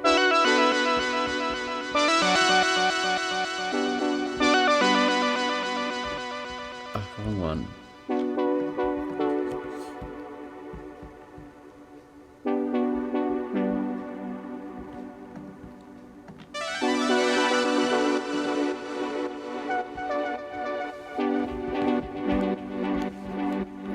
this is it. This is what it originally was.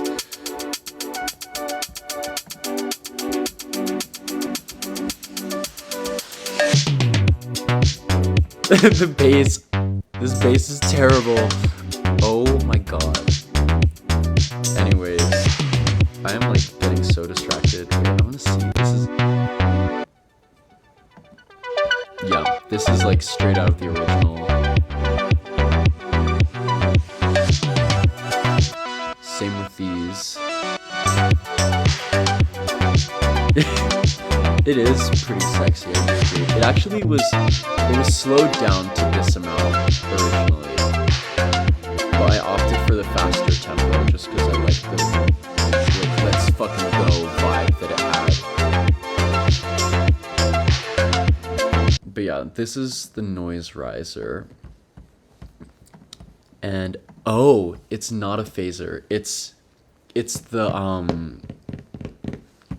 yeah, there's a filter on here, a low pass and a high pass, and the noise riser has this thing on it. It's kind of like, I don't know how to describe it. It's like, it's taking one signal and it's like changing the pitch higher and then lower and then higher and then lower really slowly, and it's mixing that with the original signal. So there's like, it has like phase cancellation happening, but it's not like exactly a phaser.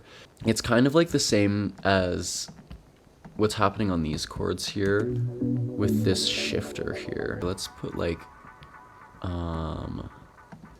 sketch cassette on there.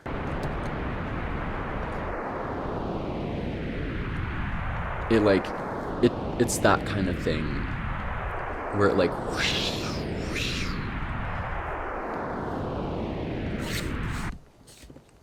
But yeah, that's what's happening on this here. And these emphasize the snares.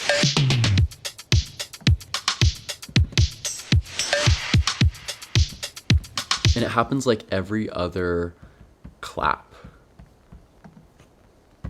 But yeah, that's all the drums. I fucking love that shifter effect. It's so cool. I have it on like a ton of different things on my new album. Get that like really woozy feeling. Okay, so now let's take a look at the mastering. This is what it sounds like without the mastering. Oh wait, we're still on the drums.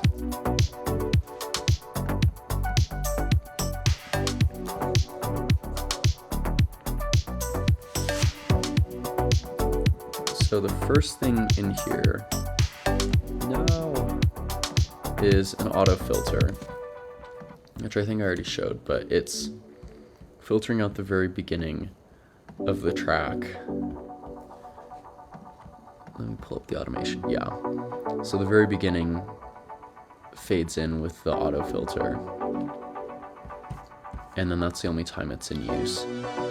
Then there's this compressor here, which is straight from the glue compressor presets.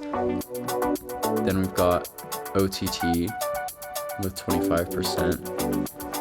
I made a vinyl like preset with the Ableton vinyl thing that I just reuse for everything. It adds a little bit of like crackle.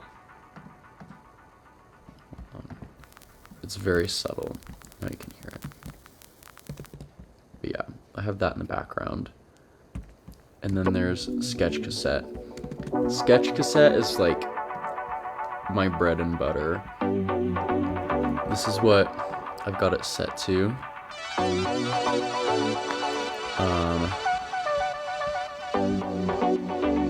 Wait, did I already do this? I feel like I already went through the mastering chain. Oh no, I did. Yeah, that's what happened. Okay. This is the same. Oh, that's right. I did go through the mastering chain. It's the same mastering chain as Raytrace. but plus the vinyl instead now. Instead of using the dust from isotope vinyl, because I learned about this. Yeah, same EQ, same limiter. But yeah, that's Operate. Alright, well, anyways, I am going to end this stream because my AirPods are dying. But thank you guys for tuning in. I really appreciate it. And I hope you guys got some interesting insight into my process. Hope it was entertaining. But yeah, thank you. I will see you guys later.